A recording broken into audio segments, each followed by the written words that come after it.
Development Regulation Ordinance, ZLDR. Mr. Carlisle is here to. Mr. Carlisle will give us a presentation. Yes, sir. Thank you. Get that pulled up. All right.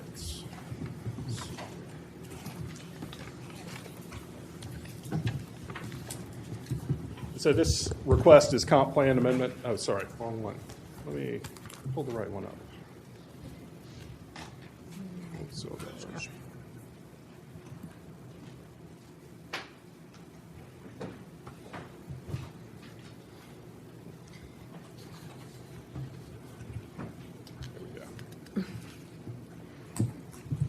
Okay, these proposed amendments are intended to implement the comp plan, reduce the caseload for BZA, improve resilience and sustainability, and be consistent with adjacent jurisdictions. And the slides will kind of go through all the proposed amendments. These two amendments will distinguish between clearing and grubbing activities. So it helps clarify for issuing violations between these separate activities. So this amendment prohibits variances for tree mitigation fees for tree violations. And this amendment simplifies the tree violation. Makes this, it kind of specifies the fee, and which brings us in line with surrounding jurisdictions and makes it more straightforward process.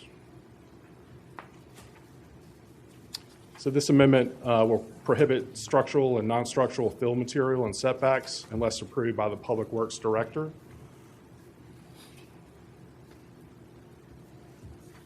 This amendment changes the requirement for the approval of road and drainage plans to occur before the approval of preliminary plats and prohibit permanent best management practices such as ponds and underground storage systems for roads to be accepted by the county. And then the Second Amendment will require as-built surveys and stormwater permanent maintenance covenants prior to final plat approval.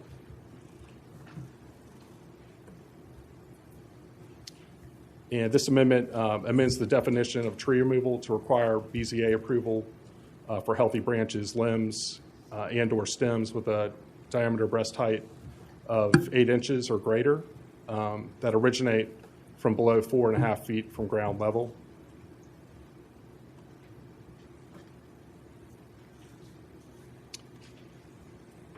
And these changes on this slide would allow administrative approval of grand tree encroachments up to 35% with an approved arborist treatment plan.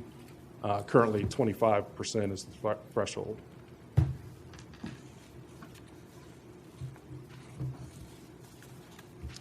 And this amendment corrects the term caliper, changes the term caliper to diameter. Caliper refers to nursery trees, while diameter at breast height is used for trees in the wild, as it were. And this adds the definition for temporary driveway to our definition section. And this will help with application processing. And this is the Planning Commission recommended approval of this request of these amendments. And this shows the public input and speakers at Planning Commission and for this hearing. And this hearing was noticed as required. And that concludes this presentation. Thank you so very much. Do we have any person signed up? We do. We have one person, Anthony G. Bryant.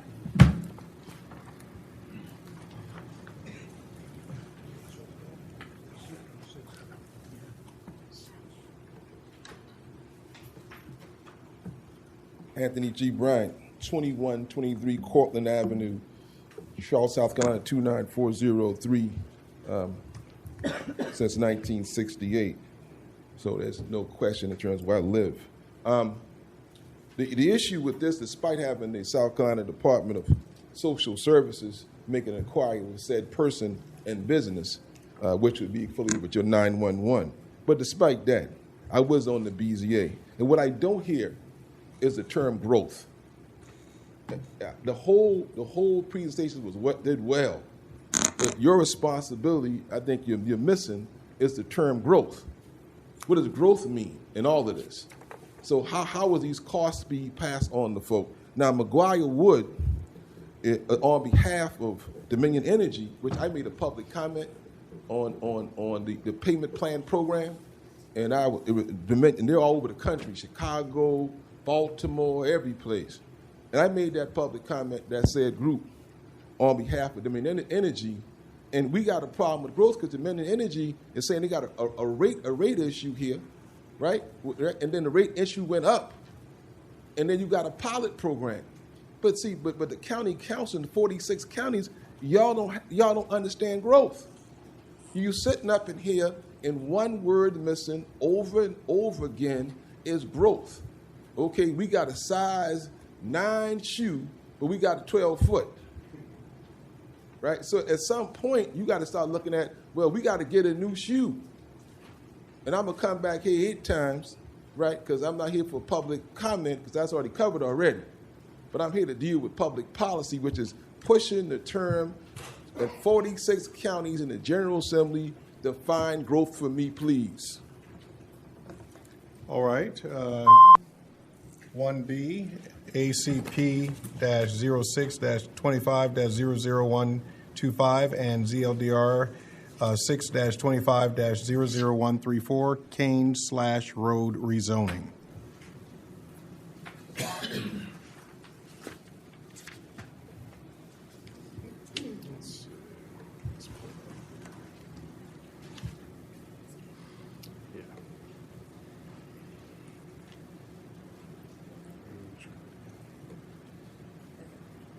Thank you.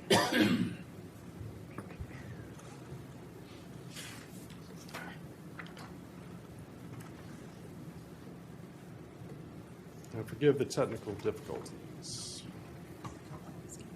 Okay, thanks. All right. And so this request is Comp Plan Amendment 625-125 and Zeldar Amendment 625-134 to change the designation of tax map number 313 ending in 179 from limited commercial to mixed use within the Johns Island Maybank Highway Corridor Overlay District. Going into the zoning history in the 90s, the subject property had a low-density residential zoning, which continued into the 2000s after it was made part of the Maybank Highway Corridor Overlay Zoning District. In March of 2021, the Johns Island Maybank Highway Corridor Overlay Zoning District was adopted, and the property was designated limited commercial within it. So limited commercial is intended for lower intensity commercial and residential uses than the mixed use designation, and for it to serve as a transition to the mixed use node. So mixed use allows for higher density commercial and residential uses. It looks to accommodate different types of uses to facilitate alternative modes of transportation and have residential units above non-residential space. If this request is approved, all uses allowed in the mixed use designation but not allowed in limited commercial would become available. This includes multifamily dwellings, hotel, motel, parking garage, and gasoline service station uses. Approval would also see density changes from the current 6 units per acre to 8 units per acre. And then with a 50-foot right-of-way dedication, approval would raise density from 12 units per acre to 19 units per acre. And here's the property located within the county as a whole. The future land use designation of the properties is the overlay district maps as they exist. This is the proposed amendment to the overlay district map in the comp plan, reflecting the subject property changing from limited commercial to mixed use. And this is the proposed comp plan infrastructure and connectivity map reflecting the subject property changing from limited commercial to mixed use. And for the current zoning, the subject parcel has frontage along Cane/Slash Road and contains a single-family residence. The adjacent 7 parcels to the west contain single-family residences and mobile homes, and are zoned the Johns Island Maybank Highway Corridor Overlay District with the limited commercial designation. The 2 parcels to the north contain a single-family residence and a tree service company, and are zoned within the overlay district with the mixed-use zoning designation. The parcel to the east also contains a single-family residence and is zoned with a limited commercial designation. And the 2 parcels across Cane/Slash Road to the south contain homes and are zoned R4, low-density residential. So this is the proposed amendment to the overlay district map in the zoning ordinance, reflecting the subject property changing from limited commercial to mixed use. And this is the proposed amendment to the overlay district infrastructure and connectivity map in the zoning ordinance, reflecting the subject property, again, changing from limited commercial to mixed use. The subject property is in flood zone X. Here's an aerial view to the north and to the south. And these are photos of the subject property, and these are photos of the adjacent properties. This is a comparison of land uses between the current and proposed designations, with the bolded uses on the right showing uses allowed in the mixed-use district, but not allowed in limited commercial.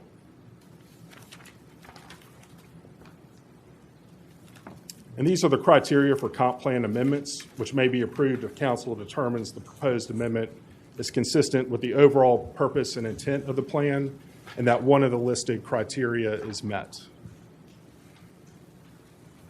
And this is the applicant's response to criterion C. And staff recommendation is approval since criteria C and D may have been met. Comp plan overarching theme 6 emphasizes for growth to occur within the urban growth boundary where infrastructure and services are already in place. Also, the comp plan recognizes the need for mixed-use development and a variety of housing types that are affordable and located near existing infrastructure. Zoning ordinance text amendments may be approved if council determines the following criteria are met. This is the applicant's response to criterion A,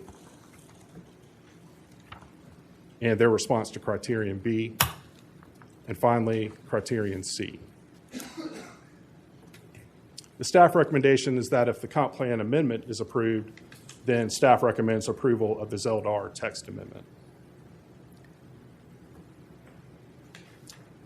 And this is the Planning Commission recommendation from July, which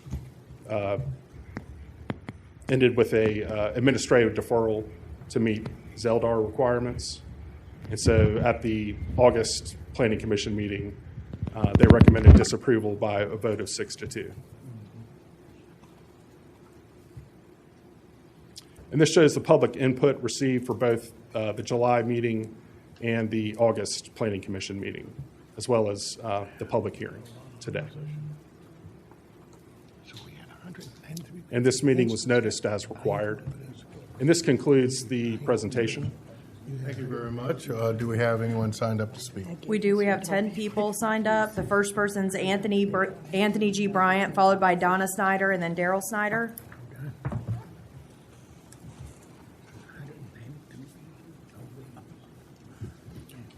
For everybody that's new to this, I was on the BZA. I'm just not a talking head.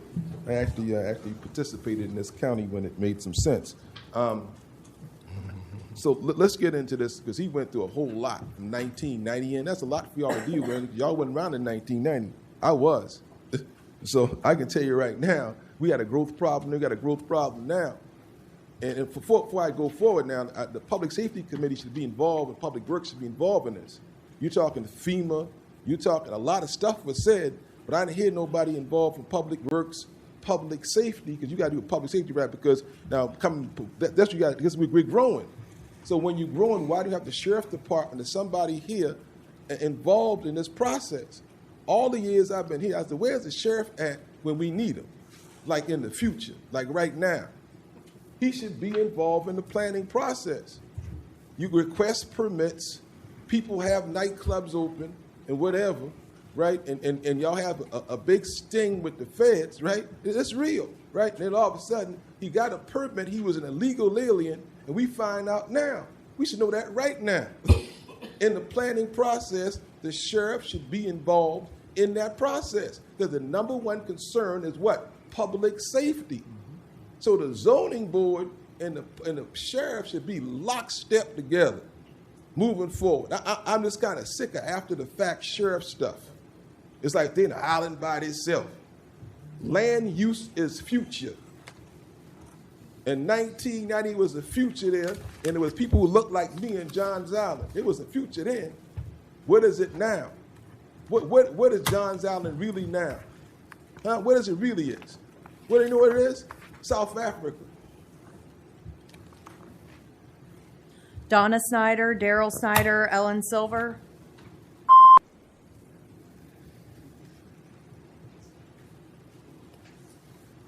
Good evening. My name is Donna Snyder. I live at the corner of Pineland and Cainslash Drive.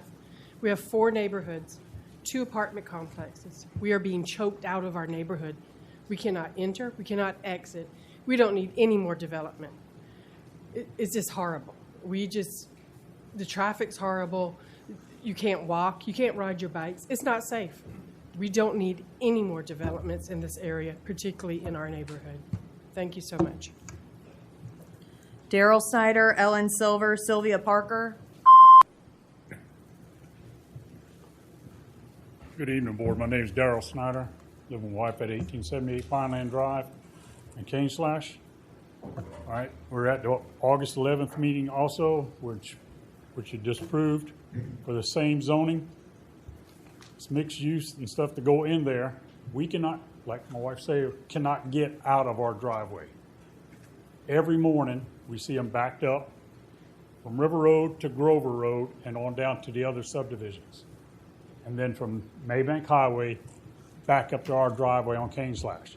That's every morning.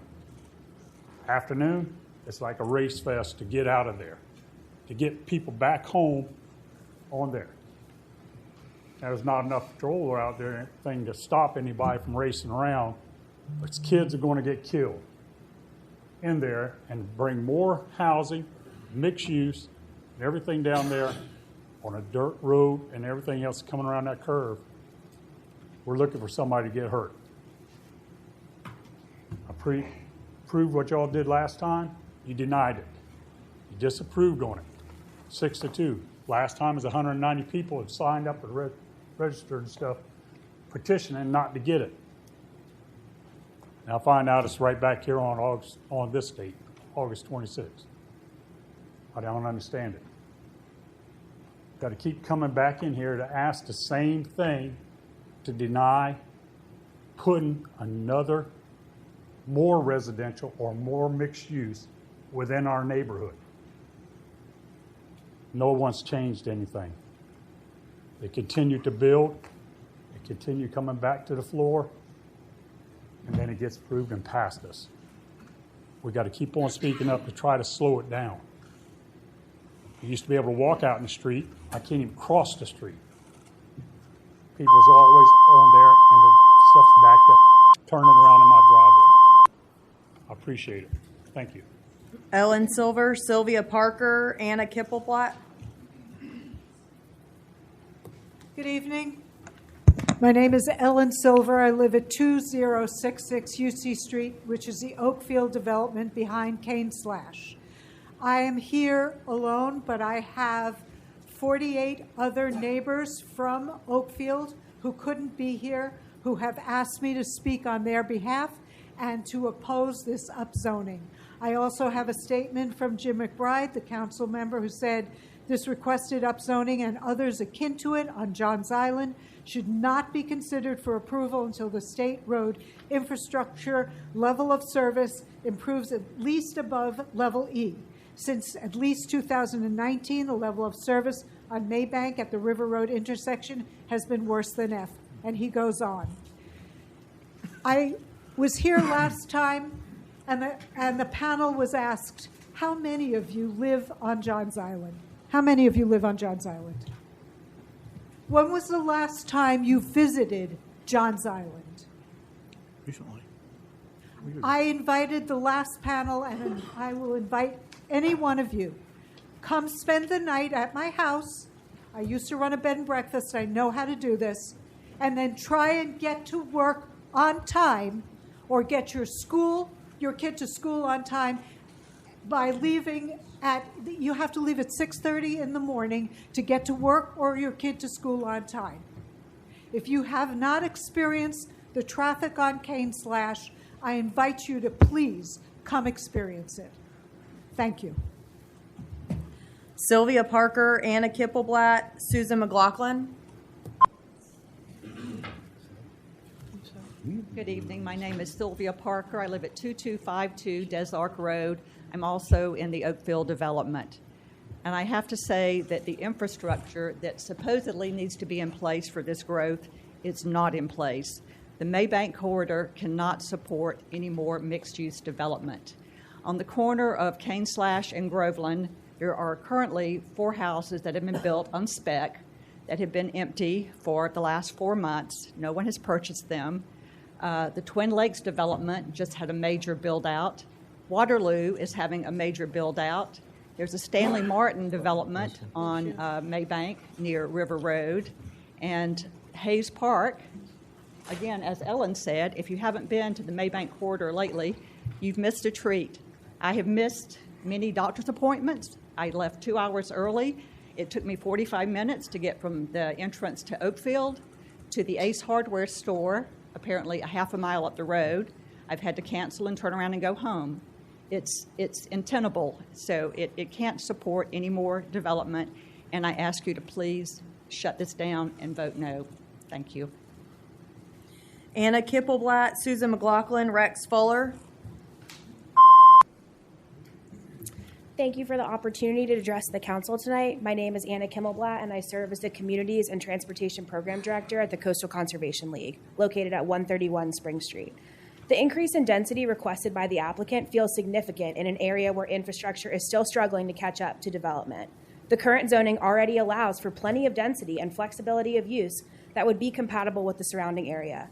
Granting this rezoning could set a precedent that many of these nearby parcels, also currently designated as limited commercial, could request an upzoning to mixed use as well.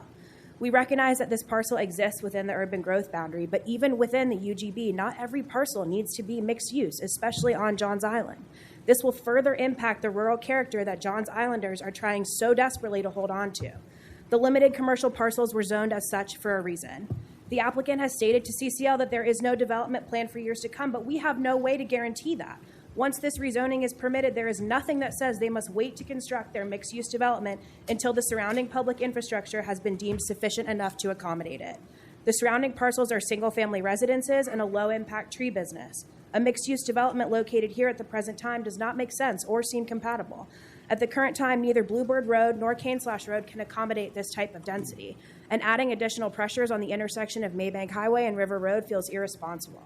Furthermore, this area experiences ponding during average precipitation events, even with Bluebird Road in its current state as a dirt road.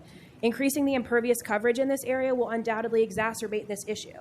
While FEMA maps may designate this area as low risk for flooding, these maps are not intended to be prescriptive to development, and this is a perfect example of how FEMA maps don't always capture the actual conditions of a site. The current site conditions should be concerning to the council when such a substantial increase in the potential development footprint is being requested. Thank you for your time and consideration. We respectfully ask that this request be denied at the present time. Susan McLaughlin, Rex Fuller, Mike McShane. Good evening. My name is Susan McLaughlin, and I live at 3061 Baywood Drive on Johns Island. I will say up front that I'm opposed to the requests for rezoning. My husband and I have owned property on Johns Island for over 20 years, so we have experienced firsthand the many changes that have occurred there. Unlike West Ashley, Mount Pleasant, North Charleston, and James Island, with the exception of Betsy Carrison Parkway, we don't have 4 or 6 lane highways taking us anywhere. We travel daily on 2-lane country roads. Our rural island has become a prime target for all types of development, but there have been limited plans for any type of infrastructure to support the kind of growth we have experienced. Our narrow country roads are now not only clogged with traffic, but they have become unsafe and flood in even the smallest of rainstorms. If you have not done so, I challenge each of you to drive on Bohicket Road during a storm. It is truly a frightening experience with no margin for error, and yet this road services main portions of the island. It seems unconscionable to continue to approve developers' requests for upzoning without doing anything to address the roads and the drainage issues on the island. Each time a request is approved to increase a property's density, you have not only the people traveling to these homes and business establishments, but you have all the vendors that service these properties. We can't handle the traffic we currently have. And so there should be no more approval for requests to upzone properties unless there is some public benefit to the type of request. Increasing a developer's profitability to the detriment of the people who live in the community has to stop, at least until you have a plan in place to significantly improve our roads. Thank you. Rex Fuller, Mike Mashane, John Zolgar. I'm Rex Fuller. I live at 2528 Hatch Drive, Johns Island. My wife and I moved to Johns Island 3 years ago. During that time, we realized that Johns Island is such a beautiful island, well-kept neighborhoods, friendly neighbors, but the congestion in these 3 years has been absolutely overwhelming. The traffic is not just inconvenient, but it's also dangerous. And I'm sure you have heard that before. The preponderance of evidence in favor of denying this request is, I think, quite obvious. I wanted to, even though I've only been there for 3 years, I wanted to add my voice to all of my neighbors to support this effort. Thank you for the opportunity. Mike Mashane, John Zolgar.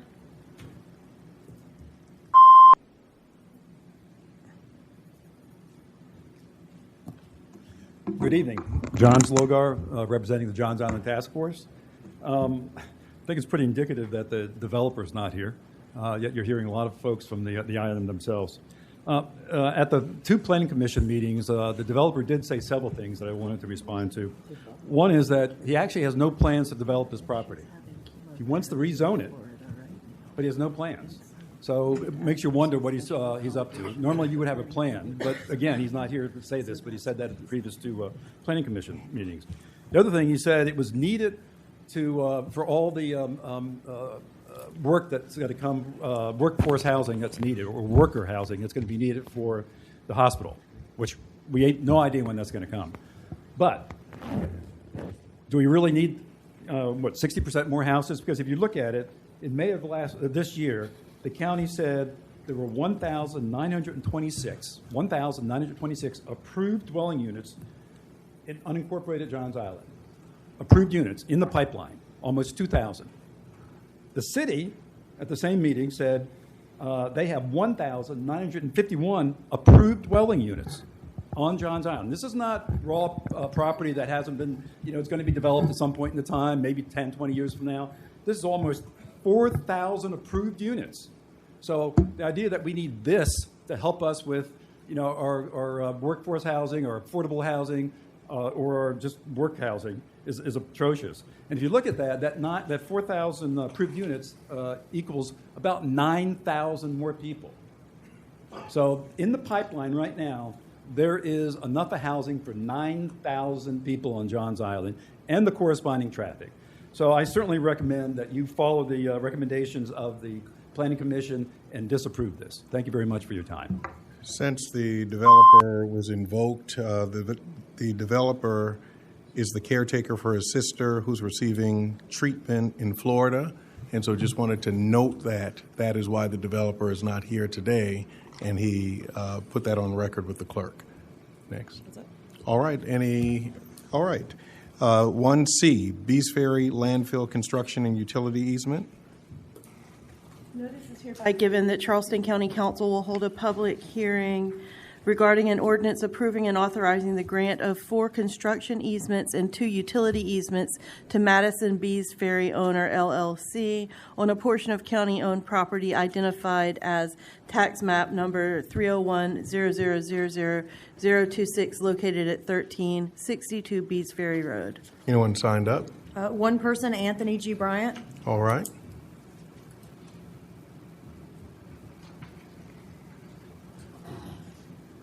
Citizens must participate.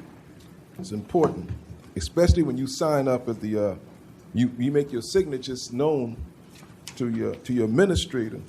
It's very important that people are respected in terms of your process. Now you got a process of notice to come to the guard down there. I had to go down there and go through you got to check your weapons, and you go upstairs, and nobody was upstairs. And I went to your administrator's office. Should have been a stamp there. He could stamp my documents, but instead I was told to leave with security. So and I had to come back again.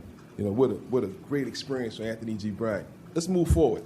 Okay, now 2008732 in 2008, I filed an EPA complaint. Right, 2008 EPA. It's a voluntary compliance complaint. And the amazing thing about this whole Bees Ferry thing and incinerator and all this with Teddy and Henry, right? They the ones who saved my neighborhood from blowing up an incinerator, right? So we almost could have just been blown up by an incinerator. Thank God for Teddy and Henry. If that, we'd all been blown up in our neighborhood. So my concern is about that blowing up, not moving it. Just didn't do everybody in on the hike in the Garden Hill where I live, right? So that's why I filed my complaint, right? It was for money, right? If I want to make money, I'm going to make that. But when you got a county government, to have people in the government with a lawyer who made a couple $1 million, right? Who made more money, who can refer your name to the police and the sheriff ain't here. He only here when you get arrested. He ain't here when you ask him a question about what he do here. Not just this one, Cannon, and the last one. And if you're gonna have people referring people's name to the police department for being here, making public comments here, that's a problem. That's why I'm gonna make all these comments, because the police are referring my name to somebody, so I won't be here tonight. All right. 1D, FY26 County Budget Amendment. Notice is hereby given that Charleston County Council will hold a public hearing on Tuesday, August 26, 2025, regarding an ordinance to amend the 2025-2026 county budget to provide for an increase of the Charleston County General Fund by appropriating an additional $4,200,000 for the fiscal year beginning July 1st, 2025 and ending June 30th, 2026. All right. Anyone signed up to speak? Mr. Bryant. Thank you so much.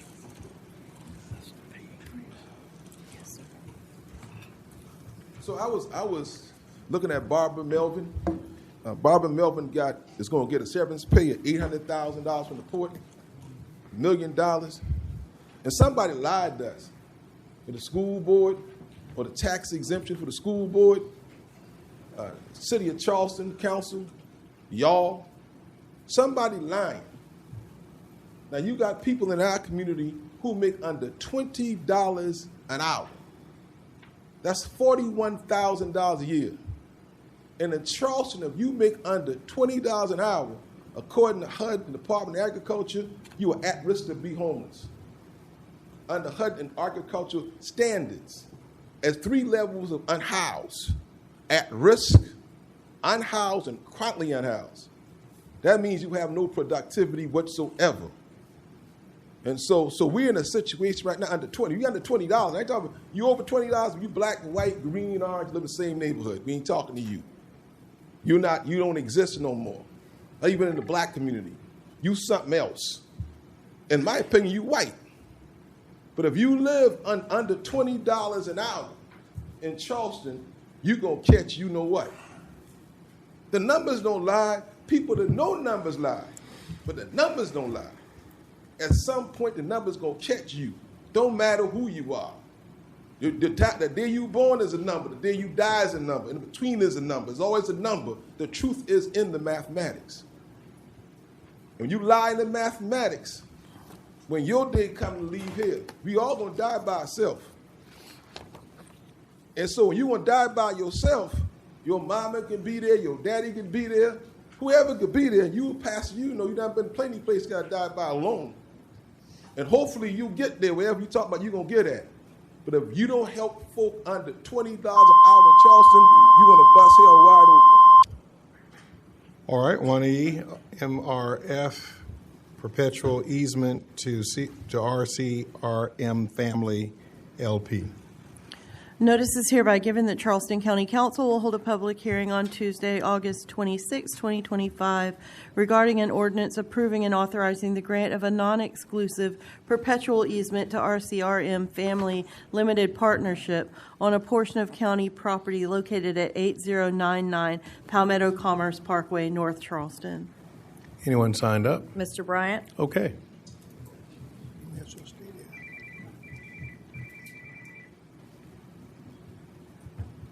When you told by law enforcement not to speak, you speak.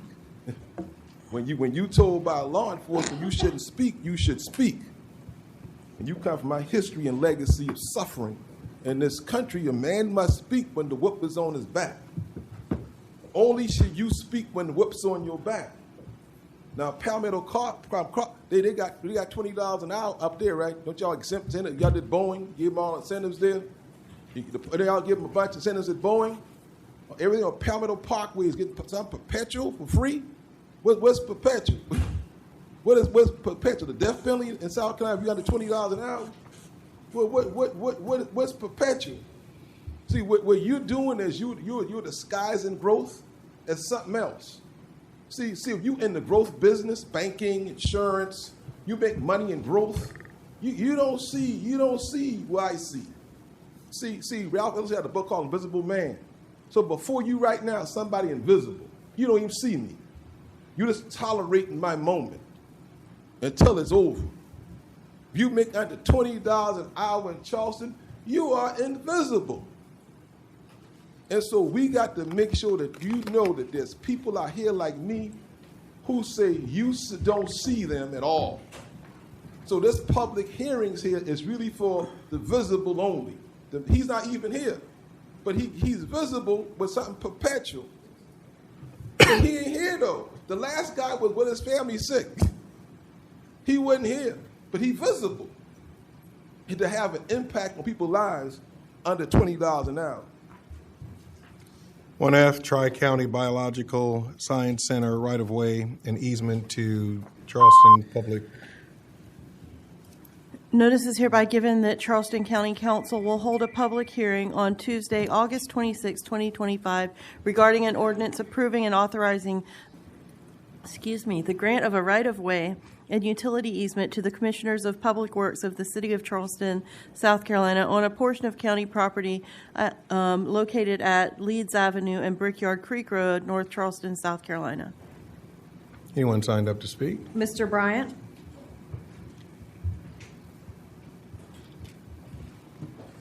Do you know the special districts are not under the Public Service Commission of South Carolina? That your special districts are exempt from any level of real redress from the public? Are you aware of that? That you know that the Dominion Energy Corporation is subjected to a petition of intervention and protest? Santee Cooper, Berkeley Co-op, but North Charleston, Ward, and Sioux ain't. And somebody been living on their property for free. And nothing else, city council, yeah, she got a free deal. You know, who get a freebie? You know, you on city council, you get a free rent, you been working there, but you ain't been working there.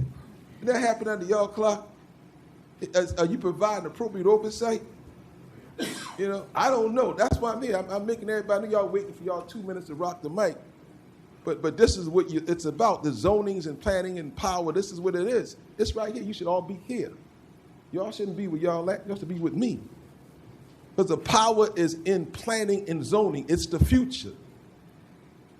So I'm the only one concerned about the future. The invisible man got more concerned about the future than the visible. If you make over $20 an hour, that's what I'm talking. You. Now you to dig in your pocket and find some money for some people. Because Barbara Mel getting $1 million some kind of way from somebody. Now, if she got any extra to give to those in the community, especially on the east side, she's going to be moving out with the Union Pair development. That's an easement by Charleston Water Systems. And Charleston Water Systems have put more people in the poorhouse than everybody. You need water and sewer, water and sewer. And all of a sudden, guess what? You out your trailer. And you in line downtown begging for food. Let's do something for those $20 and under, please. 1G, Town of Mega, transfer of election authority. Yes, sir. Notice is hereby given that Charleston County Council will hold a public hearing on Tuesday, August 26, 2025, regarding an ordinance approving and accepting the complete transfer of authority to conduct municipal elections for the town of Meggett to the Board of Voter Registration and Elections of Charleston County. Anyone signed up to speak? Mr. Bryant? Okay. This one here is really important. I was at a meeting, I won't say a party meeting, because I'm a radical. I'm not a conservative, because conservatives is about preserving slavery. So a black man can't be a conservative ever. It's a Preach it, brother. Come on. Perpetual, the word is perpetual enslavement of black folk.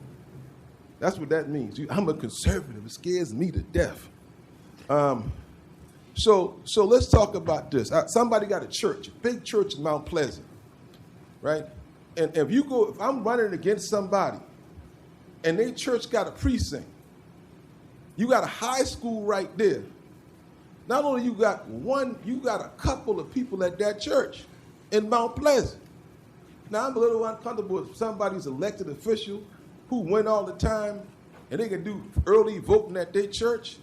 Not just at their church, they can do absentee, curbside, all kind of. I'm uncomfortable, you know. But with somebody with that power, a couple of them, and with their church, with a precinct.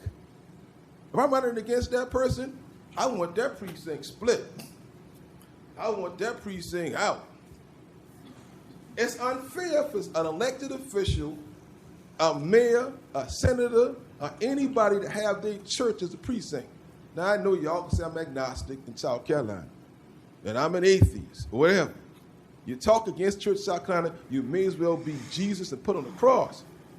But at the end of the day, I went and I saw it. It's a senator I know, real smart guy. He failed one grade, I think it was math, and he got his church there. And he's talking about fintech. He failed math. How could he be over fintech? But all that aside, because he don't like me much, because I'm not a conservative. I represent the visceral spirit of Robert Smalls, Thaddeus Stevens, Yes, and Charles Sumner. Come on. All right. And there are some black conservatives. 1H, Hope not. Town of Hollywood, transfer of election authority. Notice is hereby given that Charleston County Council will hold a public hearing on Tuesday, August 26, 2025, regarding an ordinance approving and accepting the complete transfer of authority to conduct municipal elections for the town of Hollywood to the Board of Voter Registration and Elections of Charleston County. Anyone signed up to speak? Mr. Bryant? All right. Mr. Bryant. Did he go? Is he going? Oh, he I left? think he left. All right. Thank you so much. Public comments. 15 people signed up. The first person is Fran White, then Stanley Brown, and then Martin Levinson.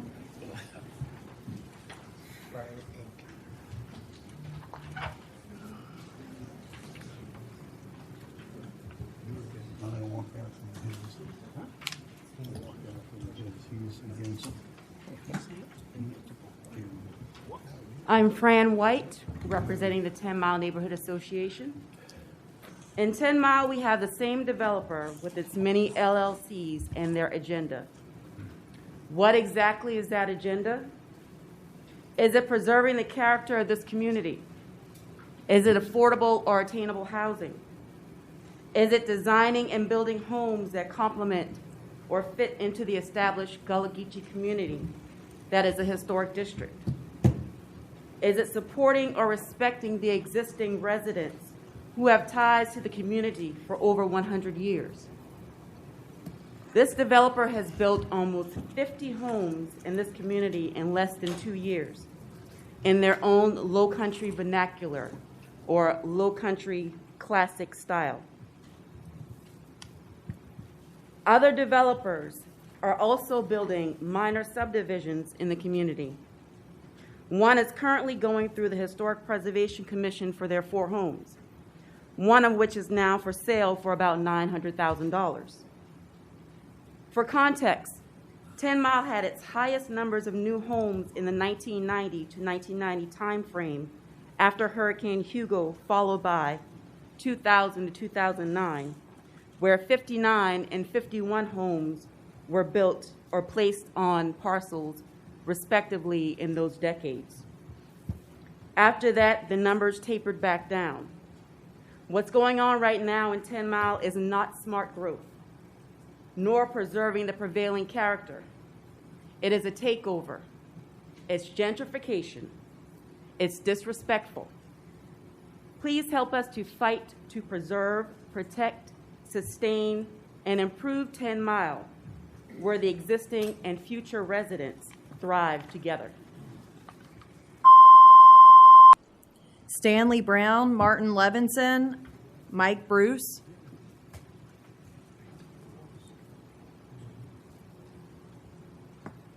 Good evening.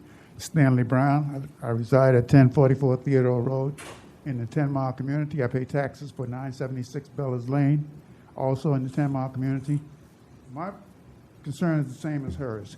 We're being overrun. Okay, we've got a community that's being built within our community. The tax base is going to be so high that we can't, people like myself, we can't afford to pay taxes anymore. And it's like Charleston County, you know, you folks have forgotten that we exist. I'm 74 years old. I live on a fixed income. When you got houses that cost $900,000, $1 million, where the hell am I going to get that kind of money to pay taxes on? Do you understand what I'm saying? We're asking you to help us, keep us from being overrun, to keep us from being pushed out of our community that we have been in all of our lives. This is our home. We can't compete with those people. So we need your help so that we can afford to stay where we're at, where we've been all of our lives. Thank you very much. Martin Levinson, Mike Bruce, David Spleeden. Councilman Pryor. Just to clarify, normally don't. Councilman Pryor, and then we're going to. Normally don't speak during these, but we have put a moratorium in place to help the 10 Mile community. What you're seeing develop now, that happened before the moratorium, and so there should be some relief, and we are still working with the community to try to put some other things in place. All right, so you can't speak again because you've already spoken. I'm saying that we have put a moratorium in place to stop new building. What you are seeing happening is from years before. So we are doing all we can to work with the community, and we will do in the future to stop some of this overdevelopment. So know that we are doing what we can, but these permits that were obtained before we put the moratorium in place, there's nothing we can do to stop that, because that's their right to build. All right, thank you. Thank you so much. Yes, sir. I'm Martin Levison. I reside at 1771 Opal Avenue. That's in West Ashley, 29407. I would like to speak to the notion that the eviction of Elbit Systems from Charleston in some way is relevant to the defense contracts of other companies in the Charleston area. Elbit Systems is a weapons manufacturer that produces weapons that ultimately result in mass destruction and mass casualties. They do that with our money. They do that in our backyard. Boeing, on the other hand, I'm happy to say, at least in our yard, produces weapons, produces products that ultimately provide global transport. There's no blood money on the local Boeing campus. During the Nazi Holocaust,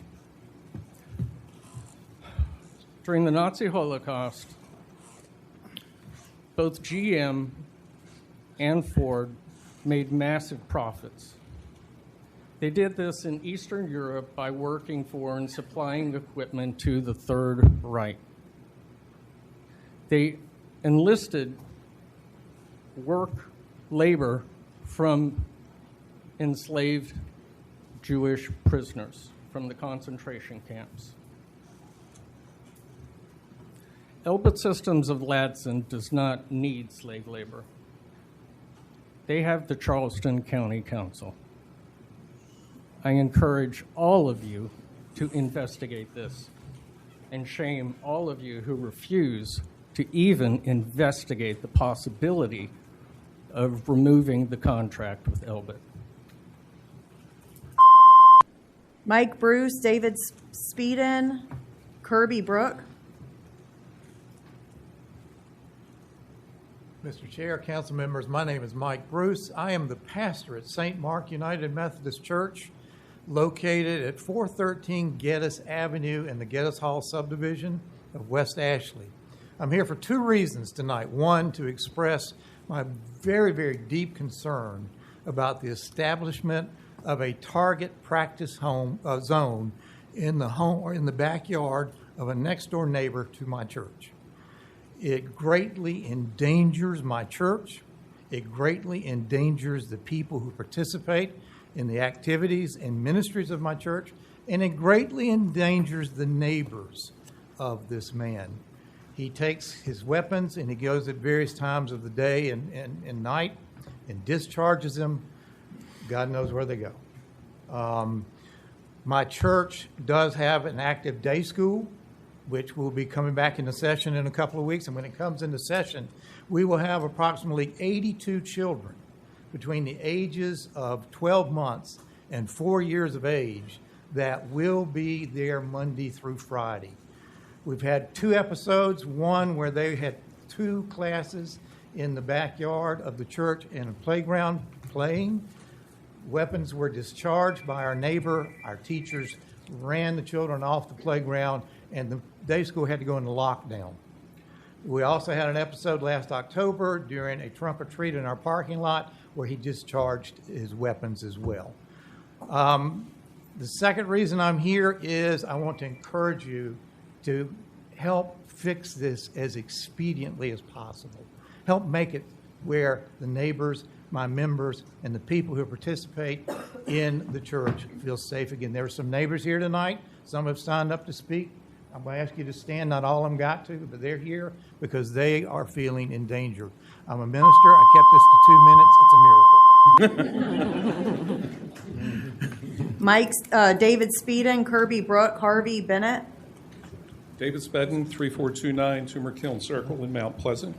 Good evening. Tonight I'm here to sincerely, respectfully, and factually ask you to remove the road of compromise from consideration from the Highway 41 expansion. Highway expansion is a priority for South Carolina. Listen to some of the other comments tonight. Not traffic diversion. Our state is growing rapidly. It needs infrastructure to support safety, mobility, and economic development, and that is what our state officials are committed to. No one should be surprised that Highway 41 needs to be expanded. The road to compromise is not a solution, it is a theory with a high likelihood of failing. And when it does, you'll be forced to expand Highway 41 anyway. It's the worst option for many reasons. It causes the most environmental harm. It forces highway traffic into residential roads that are not designed for that volume. It requires sound barriers. It has not been fully vetted for safety, congestion impacts, or driver behavior. It doesn't solve congestion. It gives a false sense of progress. And you know what? There's already a bypass around the Phillips community. Back in the 1930s and 40s, leaders in your position made the strategic decision to build Highway 41 to fuel regional growth, and it looks like they got it right. Now it's our responsibility to maintain that vision. After all, economic growth is a top priority for our state. The county already owns 75 feet of right-of-way. that allows expansion to 4, even 5 lanes with shoulders on each side. That provides a strategic long-term solution that can serve this region for another 80 years. Alternative 1, or a modified version of it, is the responsible path. I urge you, do not make a tactical misstep, one that is highly likely to fail. Remove the road to compromise from consideration. Choose the solution that has been proven over and over again to work, and that's expansion of our major highways. Thank you. Kirby Brown, Harvey Bennett, Joseph Kane Player. Kirby Brook, 1423 Ashley River Road. I first want to say that council should support the accepted plan they already did with the Phillips community on the compromise with Highway 41. We should protect and respect black neighborhoods that have been there for centuries, many of them settled in these communities after the era of genocide and torture associated with chattel slavery. And I also want to say, Charleston is open for business. A quote from a council member, a quote in reference to a company that is involved in the business of genocide, not only in Palestine, but around the world in countries such as the Congo and Myanmar. On April 1st, a Hermes 450 drone attacked 3 vehicles of the humanitarian organization World Central Kitchen in the central Gaza Strip. The attack resulted in the killing of 7 aid workers. They were from Palestine, Australia, Poland, the UK, and a dual citizen of the US and Canada. This is the company you support by saying we're open for business. This is the company you defend and accuse your constituents of being the KKK and Nazis. A company that is only working towards finding ways to kill more men, women, children, aid workers, teachers, doctors, and anyone who is Palestinian. We are accused of being the KKK and Nazis for having empathy for people who have been suffering under Israeli occupation since 1948, while some of you sit and defend the company that is killing entire families in Palestine. We are accused of being the KKK and Nazis for daring to even speak up and demand for once Charleston not be complicit in genocide. The deadliest day for Palestinians before October 7th was October 6th. This genocide, ethnic cleansing, oppression, intentional targeting of children, forced sterilization of women, rapes of Palestinian prisoners, breaking of children's bones, and mountain of war crimes done by the ILF and settlers started in 1948. So you can't claim to not know. You can't say, you can claim you chose to stay ignorant. You can claim you chose to take the side of the oppressor. You can claim you chose to just sign away, not giving it a second thought. Charleston could be known for so many things, like its education, parks, public transit, taking care of its community, but instead it's not. And some of you are making sure it's known for allowing a company in the business of genocide to be allowed because of profits that only benefit those who want to be involved in the business of genocide. 2-minute limit What we will is see up. is the destruction, the weapons Elbit builds in Palestine, and we will see our county council members defend it in the name of profit. Just as council members in decades past defended the institution of chattel slavery here before. Mr. Brooke, You your all time. have a choice, and I would hope you make the one that benefits the people and not genocide. Harvey Bennett.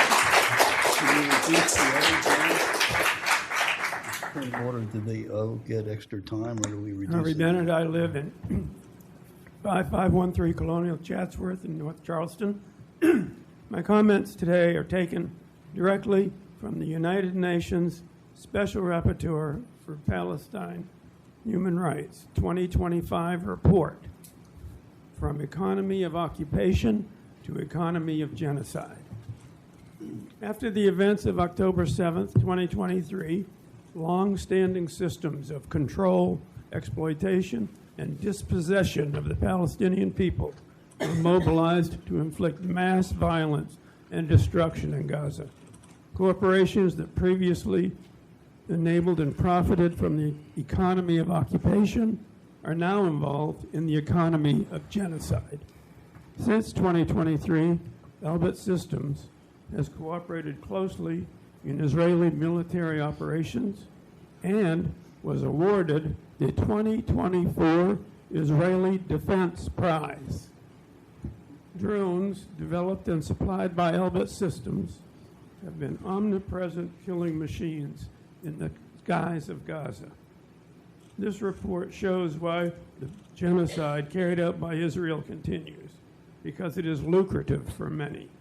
The UN Guiding Principles on Business and Human Rights set out what states and corporate entities are required to do in order to comply with existing obligations under international human rights law. All states are obligated to take steps to protect against human rights abuse by corporate entities owned, controlled by, or receiving substantial support from the state. Corporations profiting from obliteration of innocent lives must cease. They must refuse to participate or be complicit in human rights violation or international crimes or to be held to account. Clearly, this council is not at liberty to decide whether to continue or discontinue support for Elbit Systems in Charleston County, but is obligated under law to cease all such support. Thank you so much. Please be reminded. Please be reminded that the 2-minute limit is the 2-minute limit. Again, it does not help any case to go over 2 minutes. Next. Joseph Kane Player, Sam Payne, Megan Munn. Hi, my name is Joseph Kane Player. I live at 71 Nassau Street, Charleston, 29403. As a lifetime Carolinian and a 6-year resident of Charleston, I'm here to voice my displeasure and disgust at our county government's association with weapons manufacturer Elbit Systems, and to encourage the council to investigate its current contract with Elbit Systems. Plainly stated, I do not want my government, my county government, enabling, encouraging, or aiding the productions of weapons of death that will certainly be used to end the lives of countless innocents, of whom a great and disconcerting number will be children. I do not want my tax dollars contributing to this or any bloodshed in any way whatsoever, or to be used to make up for revenue loss due to these subsidies that you are giving them, especially when so many pillars of our community are in such dire need, be it our strained infrastructure or our underfunded school system. If the council were to reject even the simple act of investigating the agreement you have with Elbit Systems, it calls into question whether your priorities lie with your citizens or with a foreign government. And so I urge Charleston County Council to investigate its contract with Elbit Systems. History will remember the way you vote, as will the people of Charleston. Sam Payne, Megan Munn, Mike Cutter.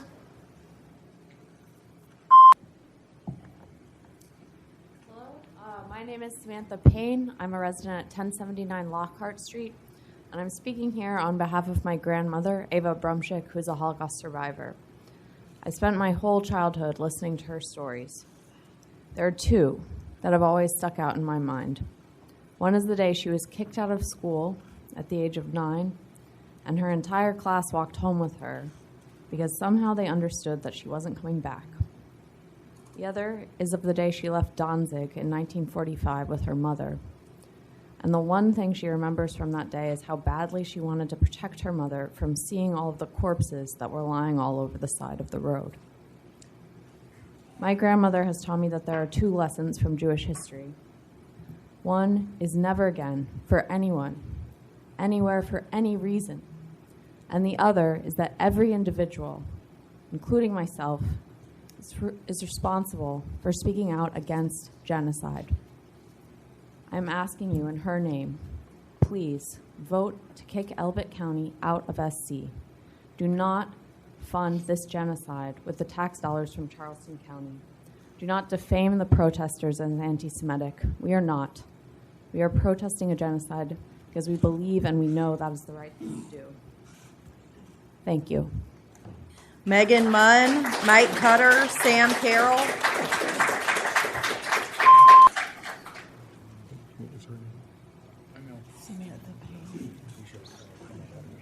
Hello, I am Megan Munn. Thank you all for being here to listen to all of us speak. I live on Bill's Court. As the pastor said, I'm here to express my concern. I want you guys to imagine for yourself a moment playing on your street with your 3-year-old daughter and your 18-month-old son. Your husband's still at work in Mount Pleasant at the bank. Your daughter's riding her bike that she just learned to ride, and your next-door neighbor, and they're playing with their friends. You're pushing your son in the car down the street. It's 5 p.m. on a Thursday afternoon. The whole street is out playing, including 8 young children on our street. You hear 15 gunshots go off. You're unclear where they're coming from. You yell at your children to get into your house. You waddle, because you're 25 weeks pregnant, into your home and lock your children inside. This is a common occurrence in our neighborhood in DuPont Station off Getty's Hall. The perpetrator is running a full-blown shooting range in his backyard. But don't worry, he's within his rights because he's in the county. It's not my fault that my home is on the other side of that line in the city. Enough is enough. It's time to act, I beg you. Make the choice to protect your residents and their young children. We do not live in a war zone. We deserve peace and safety. Help us exercise our rights too. I'm begging you to make a change so that I don't have to explain what that sound is to my 3-year-old daughter. For the safety of residents of Charleston County, I ask you to quickly pass an ordinance to ban the use of firearms in residential areas of Charleston County. Thank you. Mike Cutter, Sam Carroll, Jacob Phillips.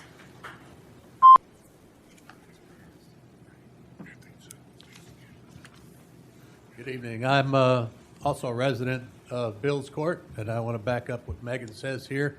And I'm also formerly a resident of Johns Island, which I also agree with all those things that everybody said about that development. It's a little tough. I also voted for you, Mr. Boykin, back when. But this business of firearms discharging in our neighborhood, now I live in a city, I could throw a rock at this guy's house who happens to be officially in one of our donut holes. And he's been, at any time that he feels like it, goes out in his backyard and shoots off a few rounds, maybe 10, 5, 15. It's disconcerting. And I don't know how safe he is back there.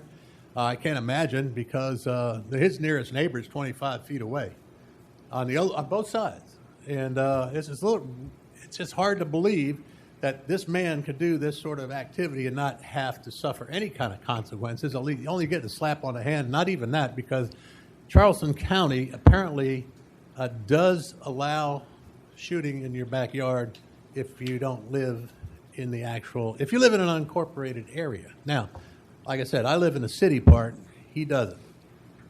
Now, I have the understanding, and I believe that the state provides a guideline to shooting or discharging of firearms in rural situations of no closer than 300 yards. Now, granted, that's mostly concerning hunting, but why not do some target practice as well? But it's okay. I'm a Second Amendment guy. I like my guns. I like shooting.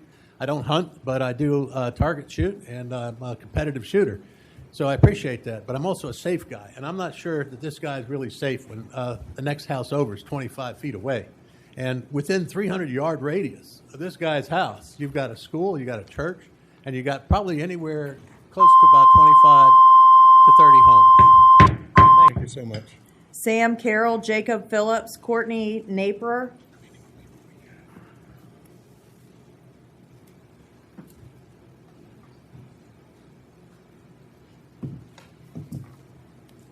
Good evening, council members. Before I start, could I ask that everyone that's here for Elbit Systems please briefly take a stand?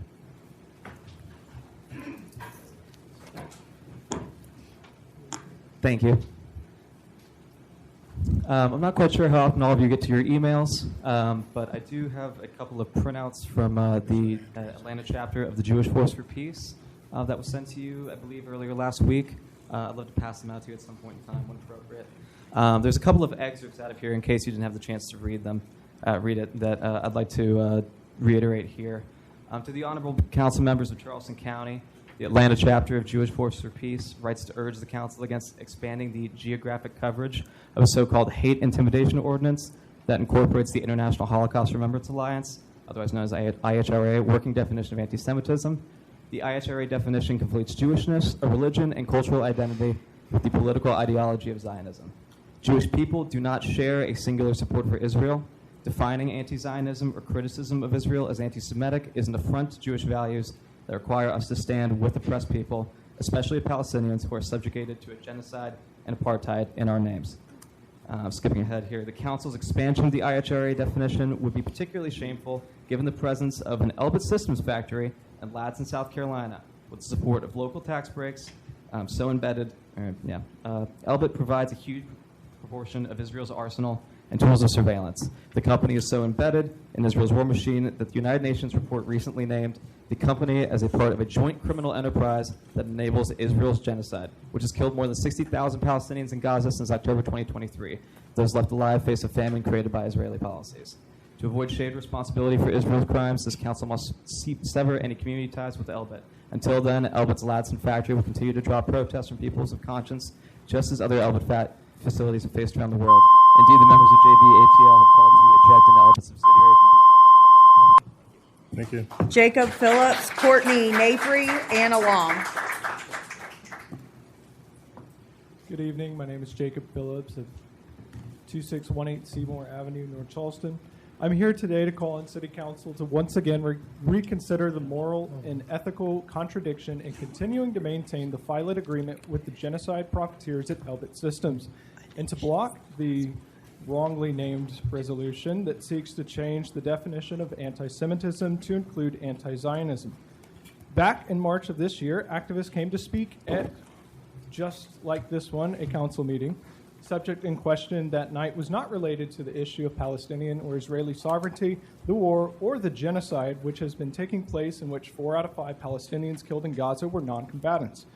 Yet, just at the mere uttering of the phrase "Free Palestine," later that night a council member alleged without evidence that the speaker hated Jews, celebrated the beheading of Jews, and everyone who spoke poorly about Elbit wanted to behead Jews. You can watch this crash out on the county's YouTube channel under the live section.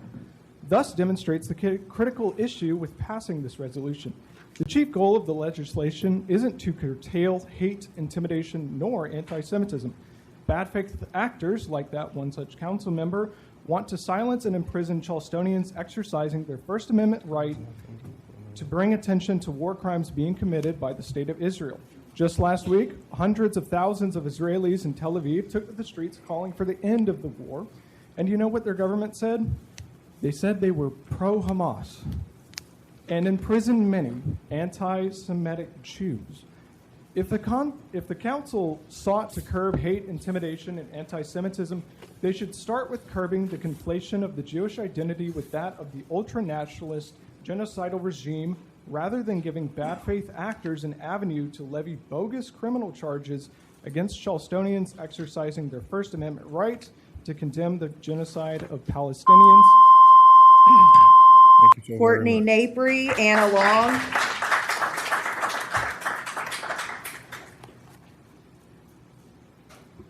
Courtney Napier, 2346 King Edward Drive.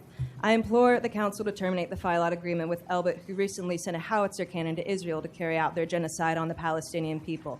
At this point, there are only 2 options for y'all's support of Elbit. You are either choosing to be willfully ignorant on Israel's genocide in Gaza and the role that Elbit plays in it, or you are in support of Israel's genocide in Gaza. Supporters of ethnic cleansing have no place on county council. I implore the county council also to remove the former IDF soldier, Graham Horseman, from the Charleston County Public Library Board of Trustees. The IDF are responsible for murdering thousands of innocent children and civilians in Gaza and deserve no place in our libraries. The library board didn't even approve of Graham's role whenever he applied, but you, Larry Krabrowski, shoehorned him in there because he was Senator Matt Lieber's campaign manager and backs the extremist group Moms for Liberty. You know who one of the biggest supporters of this extremist group is? Disgraced former House of Representative member R.J. May, who was arrested on 10 counts of distributing child sexual abuse material. Those who protect and uphold pedophilia and genocide have no place in Charleston and ought to be thrown out like the trash they are. Anna Long.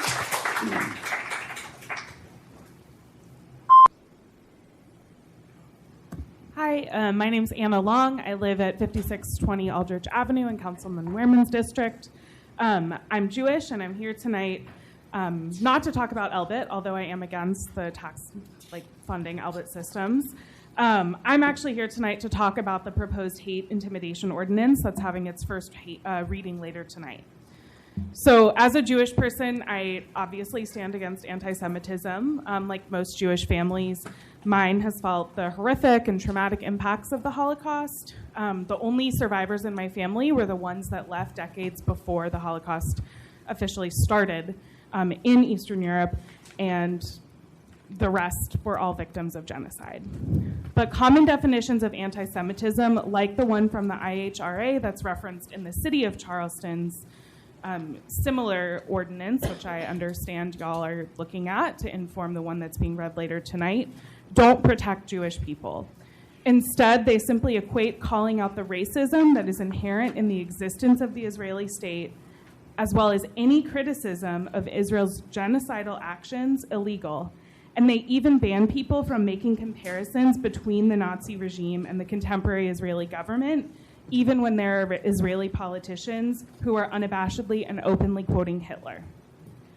A hate intimidation ordinance that uses such a definition of anti-Semitism would deny freedom of speech to anyone who's speaking out against the genocide of the Palestinian people at the hands of the State of Israel. And it would deny me of my freedom of speech and my own way of honoring my Jewish roots and all of the ancestors that I have who died at the hands of Nazis during a genocide in the Holocaust. I like to speak out when I see something is wrong. That's part of what honoring Judaism means to me. And so please do not pass such an ordinance, especially do not do so in the name of protecting Jewish people. All right, at this time, we will have a prayer led by Chaplain Roy Gould of the Coastal Crisis Chaplaincy and our Pledge of Allegiance by John Prim, Stormwater Project Manager and a member of the current cohort of emerging leaders. Would you join me? Almighty God, I pray for this council meeting tonight. Give each council member the wisdom, the guidance, as they deliberate on the item that is before them. May every decision be righteous in your sight for our benefit and for your glory. Amen.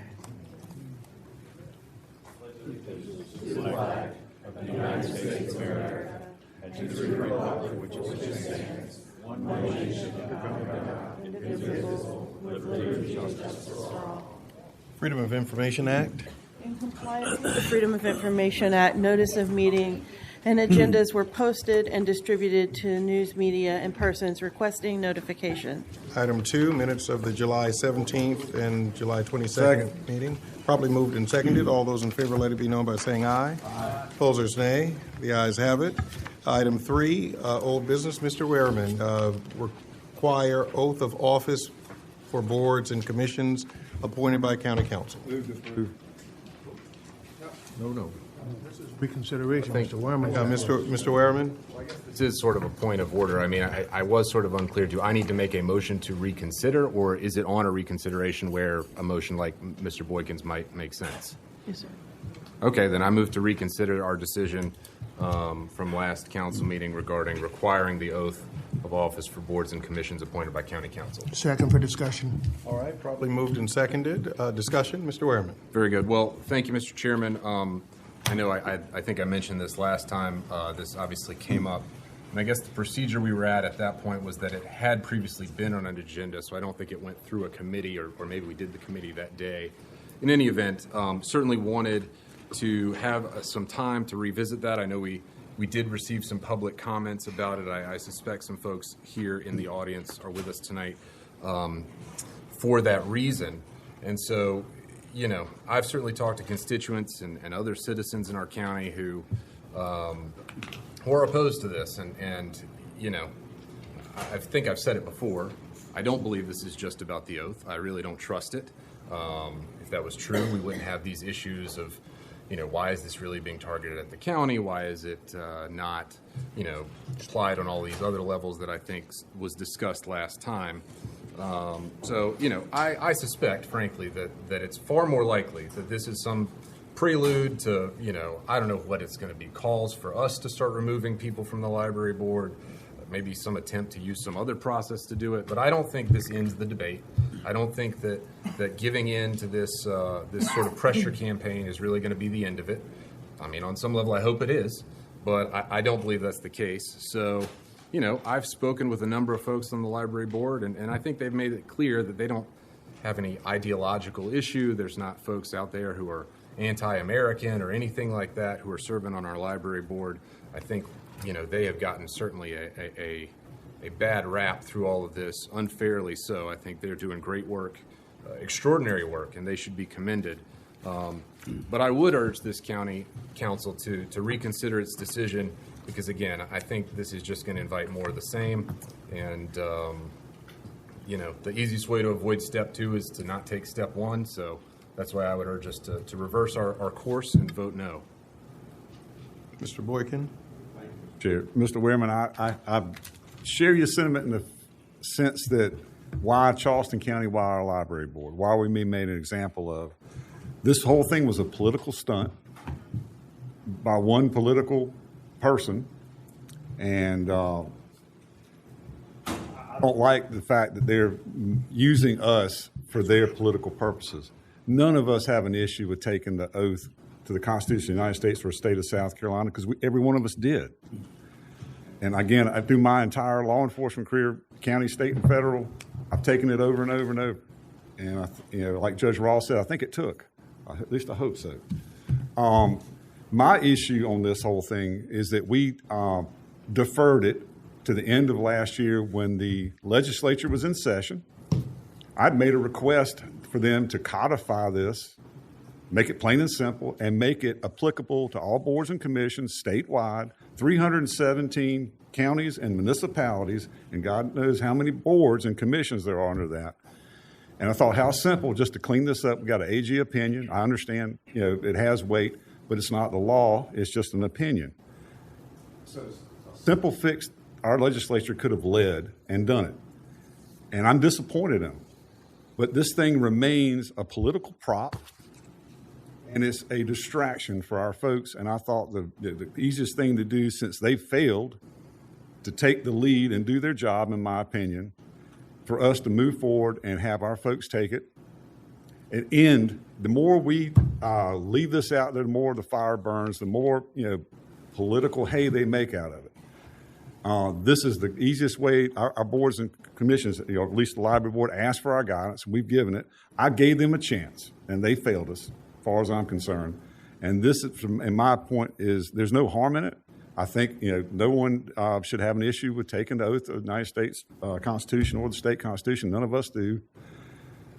I don't see any sense in walking this back. I think we've made a decision. We've led in this situation, and I hope that the state does finally get around and do their job. And because here's the thing, that particular senator who's pushed this is on the Charleston County legislative delegation.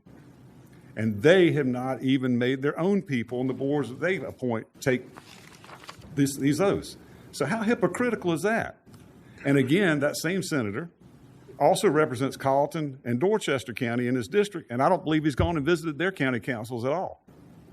So I see it for exactly what it is. It's a political stunt. I don't disagree with the sentiment about taking the oath. I mean, I think I'm proud to. We're all proud Americans. But I hate when we've been weaponized and used for somebody else's purposes. And if I bucked that, that's why I bucked it, because I think I saw it for what it was. Mr. Werman? Well, I'll just respond to Mr. Boykin. Listen, Mr. Boykin, I think we're largely on the same page. I mean, I'd agree with 80% of what you just said. I think, the disconnect that maybe we have is whether we really believe this is going to shut it down. And like I said, if this... I guess we're on a motion to reconsider. So if this motion fails and it moves forward, then I hope you're right. I hope it does shut it down. I'm not convinced that it will, but I just want to make clear I understand what you're saying, and I agree with, like I said, probably about 80% of what you just said. Has there been a second? Yes. For the discussion or the vote? Yes, it was seconded. We're discussing now. We're in discussion. I'm going to say this is the 5th, 6th, or 7th time we discussed this and flip-flop. I don't know, 4 or 5 times, voted one way and then the other way. We have the opinion of the Attorney General of the state saying that we must do this. So we voted to do it, we voted to not do it, we voted to do it, we voted to not do it. So I'm not sure. And I don't think we need to engage in conspiracy theories of, who's doing what or what's next. I And I'm of the opinion, it doesn't matter who instigated it or who what, we have now an oath to the Constitution that most people would agree is a good thing. We voted to do it, and to keep on flip-flopping on this is, I think, what is keeping the controversy alive. Most people accept that it's a good thing. I hope most citizens do. And I would just urge us to not flip-flop again and revisit this and create turmoil, so then next week somebody else will come and say, do it again, and then we'll be dealing with this for the next, I don't know, years. I mean, we made a decision. We'll stick with it. The library board said they have no problem with it. And giving an oath to the Constitution shouldn't be a problem for any citizen to serve on a board. Thank you. Ms. Honeycutt and then Mr. Pryor. Yes, Mr. Dabrowski's point, he and I are the only ones, I think, that have stayed steady on this. And I want to just state again for the record, the reason I believe and have taken the position that the oath should be said is because it is my belief that the interpretation of the law that was put forth by the Attorney General is the correct opinion, and that our Constitution does require certain elected officials as public officers. So that is someone who is an appointed board or commissioner. We as elected officials appoint those board members, is subject to saying it. And so for that reason, I remain consistent and will not support a motion to reconsider. Mr. Pryor? Thank you, Mr. Chairman. My only question and concern would be, if the Attorney General was so right, why wouldn't he enforce this in the other 45 counties? Why just choose Charleston County? Now, he's running for governor, and this should be something that, should be universal for all 46 counties. I don't think you'll ever see this across 46 counties, because the senators and the upper state, they're not going to do that, and they're not going to cut money or threaten to cut money from the libraries to force somebody to do something. It was a threat, and if we continue to give in to these kind of threats, what's going to be next? I mean, you have to stand up to a challenge, and if you physically believe and mentally believe that, this is incorrect, then you must, vote so. But my concern is the Attorney General is saying it's okay for Charleston County, but it's not okay for the other 45. So he's got the authority to make this into a law. The Attorney General does. He has the authority, but he hasn't come out and said, I think it should be 46 counties. He's only doing it with one county. And I think, if we don't get sued, or some of these folks, don't drop off of these boards, because when they took office, they weren't in there. Now, if somebody were to say anybody moving forward, would have to take this, then that would be fine, because the people who are already on these boards and commission didn't sign up under this new ordinance that that is passing.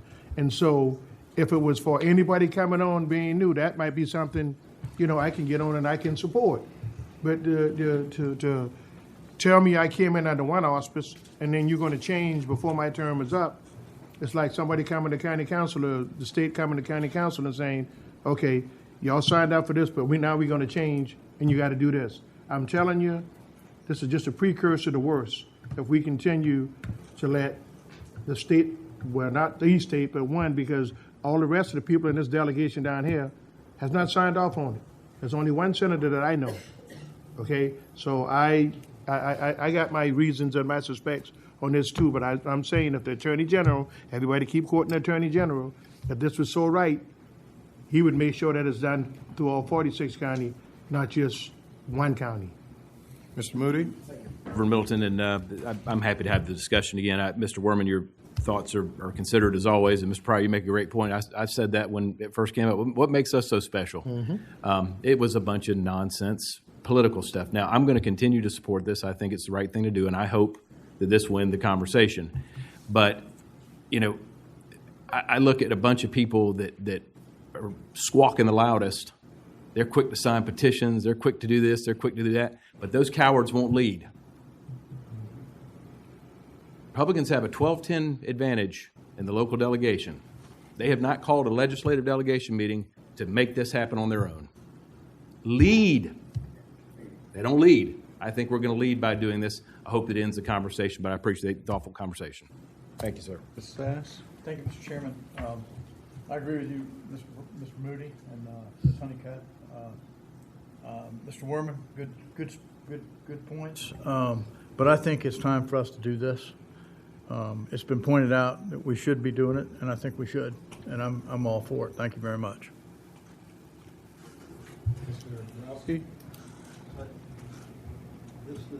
Briefly to Councilman Pryor, I think that the opinion of the Attorney General was just responding to a request of the thing. I don't think he is in an attempt to enforce it on us or any other place. He gave an opinion as does it apply. And I could be wrong, but my understanding of his opinion applies everywhere.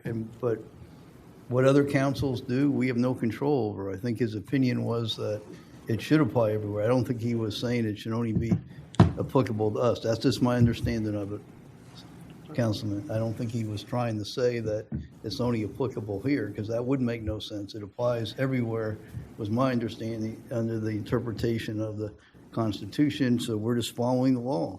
Mr. Pryor? Thank you. Mr. Kowalski, thank you. But remember, it's an opinion, it's not law. Yes, sir. So don't say we following the law, because it's only one man's opinion. And he is saying if this gets to court, I think, y'all may lose. That's all. It's an opinion. But until it gets before a judge, nobody knows who's right and who's wrong. But I'm just saying, if he thinks it so strongly, just make it a part of the campaign. Mr. Boykin? I keep going back to this. 50 years, nobody cared. That's right. Mm-hmm. One person gets on our library board, has a gotcha moment with the folks that serve on it, and then they're having a press conference and we got an AG opinion just like that. Mm-hmm. If you don't think there was some coordination and planning on this, you are mistaken. Thank you. And so I'm sorry, I'm just stating the obvious. Again, nobody loves the Constitution more than I do, I promise you. But to use this as a means to draw attention to oneself and use it as some lightning issue, it's laid over there for 50 years, but now, we hate the Constitution. That's what they want to say. I've had discussions with folks with the library. My understanding is all of them are willing to take the oath. Yes. But I hate that they get mischaracterized and say that they're anti-constitutionalists and they hate the oath. But that's what those folks did. These good people that go and serve on our boards, volunteer, don't get paid anything. They've been drugging in this mess and they got nothing to do with it. So I'm sorry, I'm speaking for them here tonight, and I appreciate all they do, but this wrong. It's wrong. But I agree this is the way to handle it. It's done and over with. They have leadership from us, and we're done talking about it. And I agree. I hear y'all's concerns, but in the end, I think this is the right thing to do. And again, my objection all along has been the way they went about it, and we shouldn't be anybody's puppet ever. Roll call vote. Yes, sir. And this is a vote on. Mr. Darby? Reconsider, right? Vote yes is to reconsider. Mr. Darby, were you about to say something? I'm just going to say something philosophical, sir. So that the last greatest temptation is treason, to do the right thing for the wrong reason. And what we're doing here, saying that we want to vote against this measure is to hold the peace that needs to end. Again, the last greatest temptation is treason, to do the right thing for the wrong reason. That's it, sir. So this is a vote on the motion to reconsider. Mr. Boykin? Nay. Mr. Darby? Aye. Mrs. Honeycutt? Nay. Mr. Kabrowski? Nay. Mr. Moody? Nay. Mr. Pryor? Aye. Mr. Sass? Nay. Mr. Worman? Aye. Mr. Middleton? Nay. All right. The motion fails with a vote of 3 ayes and 6 nays. All right, third reading of ordinances 4A, ZDA 0325000103, Orange Hill Development Agreement. An ordinance approving the Orange Hill, Johns Island, South Carolina Development Agreement by and among Kiowa Resort Associates, LP, and Charleston County, South Carolina. Mr. Boykin? Aye. Mr. Darby? Aye. Mrs. Honeycutt? Aye. Mr. Kabrowski? Aye. Mr. Moody? Aye. Mr. Pryor? Yes. Mr. Sass? Aye. Mr. Worman? Aye. Mr. Middleton? Aye. The ordinance passes third reading with 9 ayes. 4B, 4EZ 0325000158, Orange Hill Plan Development. An ordinance rezoning the real property located at 4612 River Road, Johns Island, South Carolina, parcel identification numbers 215-00-00030 and 215-00-00163 from Orange Hill Plantation PD 83A zoning district and parcel identification numbers 256-00-00120 from the Rural Agricultural AG 8 zoning district to the Orange Hill Plan Development PD 191 zoning district. Mr. Boykin? Aye. Mr. Darby? Aye. Mrs. Honeycutt? Mr. Kabrowski? Aye. Mr. Moody? Aye. Mr. Pryor? Yes. Mr. Sass? Aye. Mr. Werman? Mr. Middleton? Aye. The ordinance passes third reading with 9 ayes. 4C, Tri-County Biological Science Center Utility Easement Transfer to the Commissioners of Public Works of the City of Charleston. An ordinance approving and authorizing the grant of a right-of-way and utility easement to the Commissioners of Public Works of the City of Charleston, South Carolina, on a portion of county property identified as tax map parcel number 41200-00012, located at Leeds Avenue and Brickyard Creek Road, North Charleston, South Carolina, 29405. Mr. Boykin? Aye. Mr. Darby? Mrs. Honeycutt?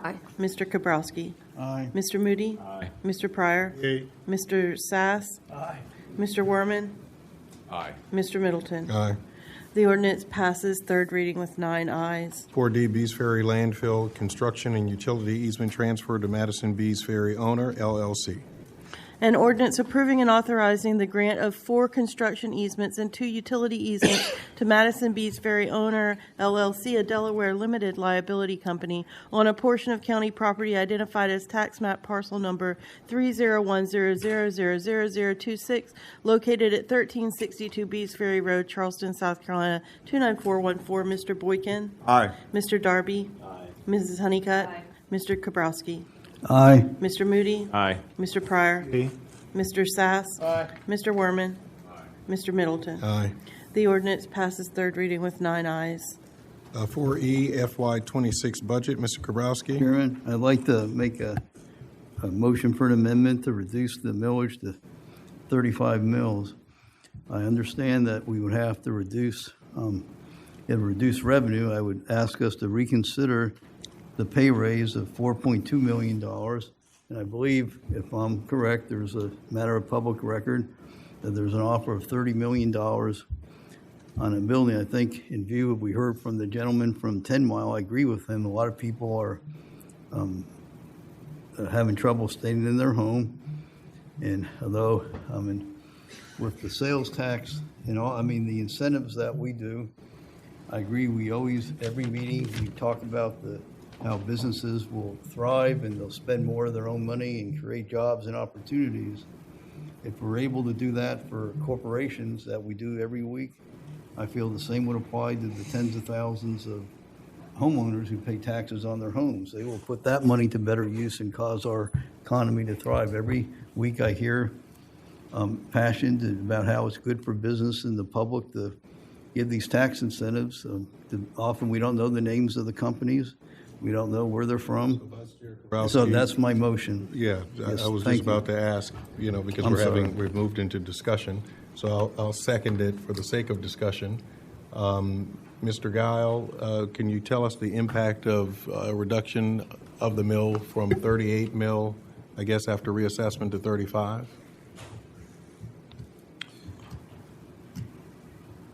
With the general fund being close to 60% in personnel cost, it appears that we would have to lay off individuals to be able to do that. Those individuals would have to be under the administrator side of the world because we can't adjust the elected and appointed's budget after it's already been passed. Removing the bonus may make us less competitive with other surrounding governments that have done a recurring COLA and added it to their base. Utilizing the $30 million is using one-time money for recurring cost, which is contrary to good accounting and budgeting practices. It's also contrary to the financial policies that Council has passed. And we've done a very good job over the years of matching up recurring revenue with recurring cost.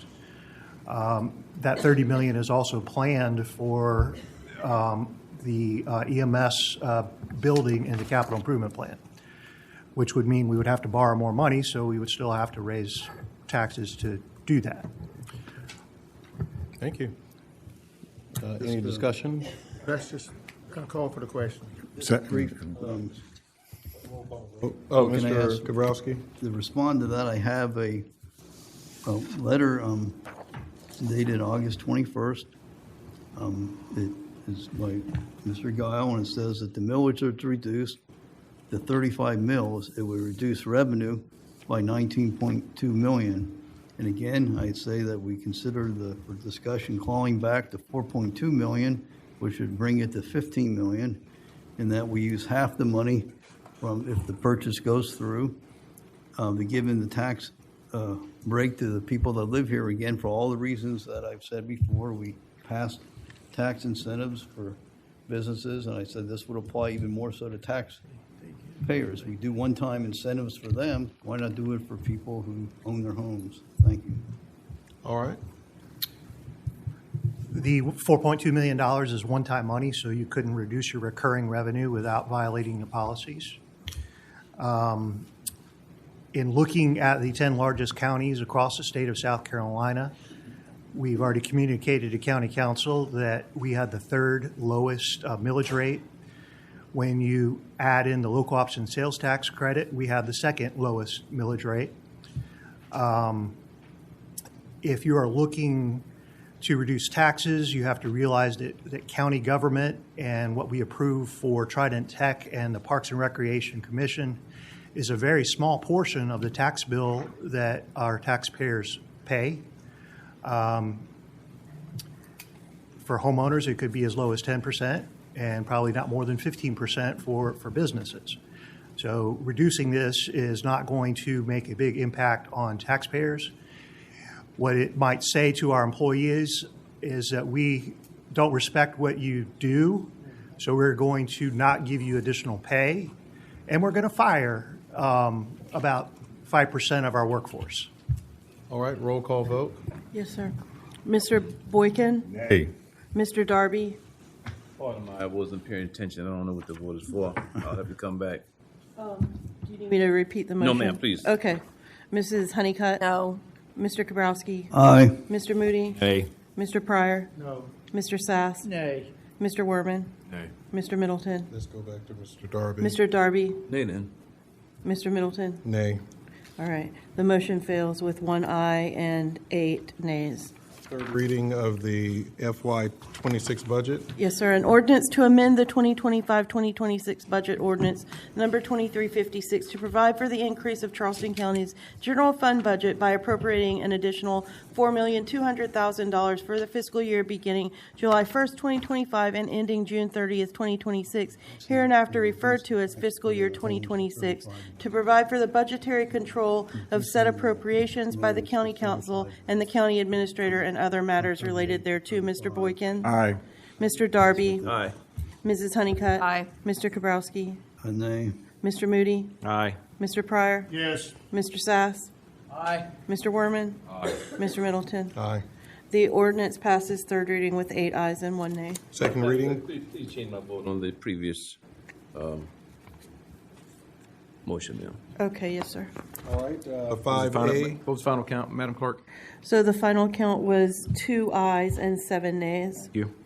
Is this on the employees? on the Mr. Kabrowski's 35 motion. mills. Oh. I'm sorry. Is that, you were Yes, on changing his, it on yes. Mr. Kabrowski's That's what I motion? understood. Yes, sir.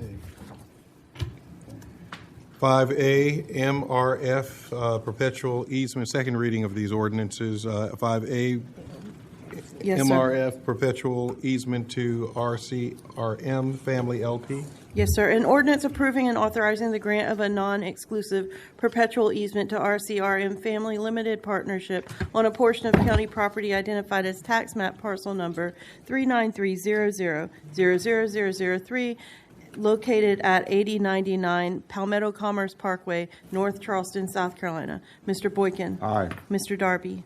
Aye. Ms. Honeycutt. Aye. Mr. Kabrowski. Aye. Mr. Moody. Aye. Mr. Pryor. Aye. Mr. Sass. Aye. Mr. Werman. Aye. Mr. Middleton. Aye. The ordinance passes second reading with 9 ayes. 5B, Town of Meggett, transfer of election authority.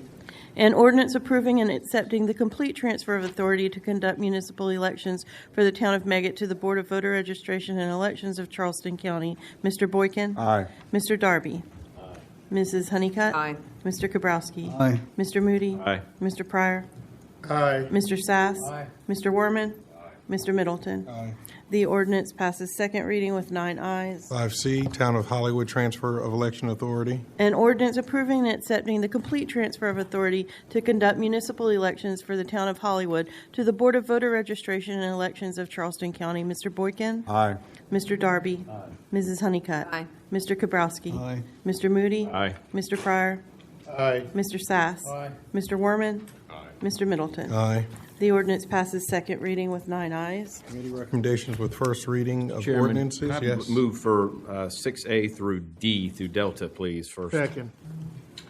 I like, I'm sorry, what was that? 6A, B, C, D. We'll take E separately. Okay. All in favor, let it be known by saying aye. Aye. And I would like to vote aye for A, C, and D, and nay for B. Oh, I'm sorry. Opposers, say nay. Oh, that, I've already stated my opposers. Yes, sir. The ayes have it for 6A.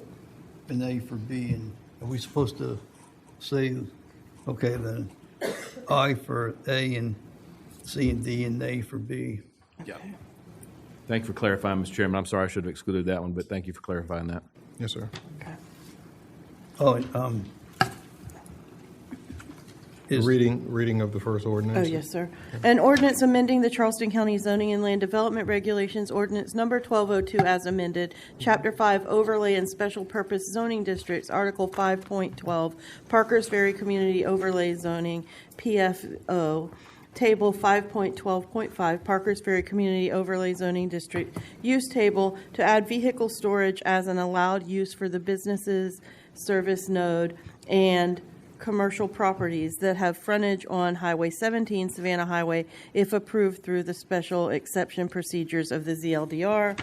An ordinance authorizing the execution and delivery of a fee in lieu of tax agreement by and between Charleston County and an entity currently known to the county as Project Modern, including any related or affiliated entities and any sponsor affiliates whereby Charleston County will enter into a fee in lieu of taxes arrangement with Project Modern, providing for payment by Project Modern of certain fees in lieu of ad valorem taxes, providing for certain special source revenue or infrastructure credits, providing for the allocation of fee in lieu of taxes paid by Project Modern under the agreement for the establishment of multi-county industrial business park and other matters relating thereto. And then an ordinance amending Chapter 3, Article 1, Animals and Fowl of the Charleston County Code of Ordinances, number 1702 as amended. And then an ordinance amending those portions of the Charleston County Code of Ordinances, Section 2-137, dealing with the Sheriff's Office fees and to add a provision clarifying animal services fee. All right, 6E, hate. Properly moved. I'll second it for the point of discussion. Mr. Wehrman. Mr. Chairman, I mean, I will just say I did read the email regarding, how this might, I would think unintentionally, knowing where I think this ordinance proposal came from, how this might unintentionally sort of infringe on, folks who disagree with the policies of the Israeli government and that sort of thing. I will say I pulled up what I think is the last version of the email that was the ordinance that was circulated last Thursday. I'm not reading it that way. I might just ask that this be amendable up to third reading just so that I can maybe look into that. I don't think there would be a lot of disagreement on this panel that you can disagree with policies of a government without engaging in hate speech or intimidation. And I don't really read the ordinance to do that. I don't think that was certainly not the intent. So I do want to look into that, but I'm, willing to move this forward for tonight.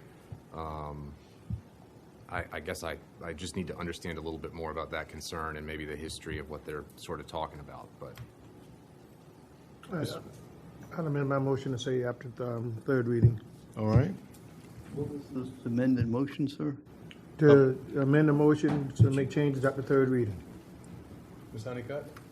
Yeah, so I didn't support this last week, and I don't support it in its current form. First of all, I spoke to the solicitor. This is a county ordinance. It can only be enforced at the county level, which is a magistrate level offense. I don't even know who would issue citations for this or what the standard would be. I don't know who gets to decide what language is intimidating or for what reasons it may be intimidating. It is extremely vague. I think it violates First Amendment rights, and I think it's generally unenforceable, and I really think it's an added burden on our attorney staff to have to even prosecute these because they're the only people that prosecute magistrate level offenses.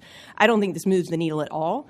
Having talked to both Solicitor Wilson and Solicitor Pasco about this, the real thing that's going to move the needle on it is state law that has a sentencing enhancement guideline. So if you commit a crime combined with some motive of hate, then it should enhance that crime. Unfortunately, in this country, it's just how we are. Hating someone is not a crime in and of itself. And while we say things that one person may find hateful, the other finds really in advocating for their position, whatever that may be. And therefore, I just absolutely cannot support this and would encourage my colleagues not to for those reasons. Thank you. All right, Mr. Boykin. Ms. Honeycutt, I wholeheartedly agree with you. After 27 years in law enforcement, the county, state, and federal levels, this is symbolic. I understand the sentiment. I understand the feeling behind it, and I can applaud that. But it's completely impracticable. It'd be like writing someone who's been indicted for murder a speeding ticket, because the penalties are so far apart in the spectrum. It won't matter that 30 days gets tacked on, to a death penalty case or a life imprisonment case or 10, 20 years in prison. It really isn't going to accomplish anything. I understand the sentiment. I get that. But this can either be a sentencing enhancement or it can be an aggravating factor for a capital case. It could be used in other ways. If somebody commits a murder, those penalties are severe. The motivation could be an aggravating factor. But I just see it as an impracticable exercise as far as, it's not judicious to me. Thank you, Mr. Chairman. I wholeheartedly agree with Ms. Honeycutt and Mr. Boykin, and I think that we're out of our lane. I think this is something for the state to do, not for us. And thank you all very much. Mr. Kowalski? I just want to say that I thought long and hard about this. I feel it weaponizes thought, and that each person should be secure in what they think or do. And I'm a big advocate of the First Amendment, and I've in my time I've given out over 100,000 constitutions and given up,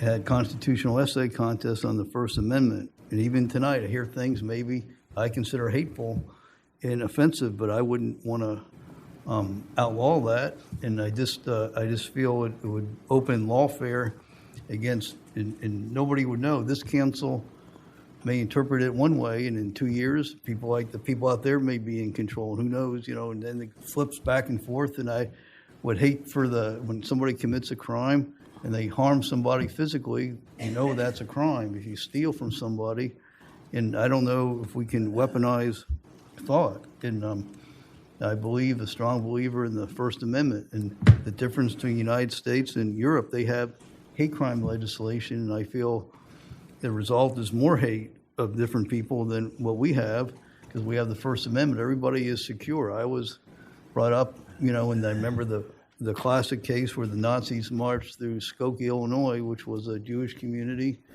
and even the ACLU had the right of those people to do that march. And I think the best way to expose hatred is through public opinion and exposing them. People can decide what's hatred and what's not from what they hear. But again, it's easy to endorse freedom of speech for those you agree with, the hardest thing is to listen to things you strongly disagree with and oppose and find offensive. But I don't know how you can go in somebody's head and then decide what somebody can say and what not say, and then criminalize it. So that's my feeling. I feel we'd be open a Pandora's box to the whims of politicizing it for political gain. The climate, everybody says the other person's guilty of hate crimes and hate speech, and we see how that's played out in Europe. And I just feel that it would violate the First Amendment. We had the First Amendment for a reason, and I think it's worked. And I think there's a federal hate crime law which can be enforced. Mr. Wehrman? Well, I wanted to respond. I mean, I've sort of said my thoughts on the First Amendment concerns. I think there's probably a way to work around those, or at least investigate that. I did want to respond a little bit to the idea that this is just sort of a nothing gesture that doesn't mean anything. I mean, I would, that may wind up being the case in, first-degree burglaries and murders and that sort of thing. I would suggest, though, that, in a vandalism case or a simple assault where you might only be looking at 30 or 90 days in the first place, it could be a pretty big percentage of the punishment on issue. So, I don't know that it's nothing. Like I said, I think that there are a number of cases, and we have seen, events like that in Charleston County before where, it could represent a big, sort of portion of the penalties that are sort of on the table. And, beyond that, even in bigger cases that are involving, multiple decades of prison time, I'm not sure that it's meaningless to add it in those cases either. Nevertheless, not nevertheless. So I want to support it for tonight. I do, like I said, want to look into some of those First Amendment concerns, but I think that even as a symbolic gesture, it would be worth telling, our community that we certainly don't support hate speech. Mr. Wickett? Mr. Moody, I'm sorry. Thank you, Chairman Middleton. My district is very diverse, which makes it so wonderful, which is why I'm usually inclined for these sort of things. We did recently send a resolution to the legislature, I believed, and asking them to act. And, of course, just like the oath, we got a bunch of do-nothings, up there doing nothing. So, the thing that got me as I researched this, Mrs. Honeycutt touched on it, were the comments from the solicitor. Hate is vile, and it needs to be an enhancement. The problem with having Mrs. Ham's staff out having to prosecute these things as if she doesn't have enough to do is problematic for me. So I'm inclined to stay in our lane, as Mr. Sass pointed out at this point in time. I don't oppose having the discussion. We've got friends at the Federation, all of us do, that they've suggested language with different counties around the Southeast. I'm not opposed to having discussions with those guys or any folks that want to consider this. But as far as something that gets that too far out of our lane, I've got to back away from. Thank you, Chairman Middleton. Anything, sir, but it just reminded me, sir, that when I was a little boy, growing up in the Deep South, when segregation was crystallized, it was cheaper to kill a black man than it was to kill a rabbit out of season. Because when you kill a rabbit out of season, you have to pay at least $2. But to kill a black man, you have to pay anything. That was a fact, Mr. Pryor. In this country, when African Americans, 4,084 were lynched, they were saying, please pass the law, anti-lynching. 4,084 African Americans were lynched in this country. All men are created equal. And you know when the law was passed to prevent lynching? 2022. So when it comes down to hate and crime, this country ain't really real about it, ain't concerned about that. This is simply more protection for the least protected. There are homosexuals who are being beaten up just because they're homosexuals. That ought to be a crime. There are African Americans who are being beaten up just because they're African Americans. And as you take it, there are some disadvantaged whites who are beaten up just because they're disadvantaged whites. This has to be one of the least courageous council I've served. It has to be. When are we going to try to help the least of these? I really don't understand it. And even when it comes down to Jews, Mr. Key, because people hate them just because they are Jews. And yet we can sit by and say, well, that's not the way to go. When are we going to develop courage to do it? But I don't have my prepared remarks to say anything here because I hadn't done my research on this, but I was thinking that this would at least has to tell the public that we are against crimes associated with hate. So, thank you, Mr. Chairman. I wasn't prepared to talk, sir. I'm confused. I really am, Mr. Darby. So a few minutes ago, we voted against a measure that the state should have been responsible for. You know, we took it upon ourselves to say, well, we're going to do it. So now we got a measure, we can do the same thing, take it upon ourselves, to say we're going to move beyond what the state is trying to do, and we vote just the opposite. So to me, it's confusing. My head is spinning because the same people who said we don't need to be involved, we need to take it away from the state and make a statement, are the same people now saying, well, no, you know, we don't need to be involved in this. We need to let the state handle it. So, I mean, I'm confused, Mr. Darby. I don't know about you, but I'm confused. Yes, sir. Yes, and Mr. Chairman, please. Can't have it both ways. Pick and choose which you think is, you know, what you want to support and you don't want to support. Well, since this is just important as to what we just voted on. But anyway, I mean, let's just, you know, I'm gonna call for the vote. Let's just move on. Mr. Chairman, one of my teachers with students were in the car wreck, so I. Mr. Darby, can you take the vote before you leave, right quick? My vote is yes. Can I say one quick thing? I call for the question. Well, he called for the vote. Councilman Darby brought up a point. I'd just say that tonight we saw an example how hard it is to define hatred. You heard people there define it one way. I interpret another way about the same issue. And we heard from one councilman about the definition of what anti-Semitism is, which, in, you know, the way I was brought up, calling for the destruction of Israel, that would be. I mean, anybody can criticize the actions of a government. Nobody could call that into question, whatever government it is. But we couldn't even agree on what that kind of hatred is. You hear one, two, and my point. How can we, as a council, be thought police? And you know, and somebody who, as Darby said, you know, if I've heard things tonight that, you know, the way I grew up, I couldn't imagine other people saying that, but people think that. I don't know how we can be the thought police and define for our council and then what happens in another council. I just feel that we have the First Amendment, and that's my view on it. Thank you. All right, Mr. Pryor has called for the question. Roll call vote. Mr. Boykin? Nay. Mr. Darby was an aye. Mrs. Honeycutt? Nay. Mr. Kabrowski? Nay. Mr. Moody? Nay. Mr. Pryor? Yes. Yes. Mr. Sass? Nay. Mr. Worman? Aye.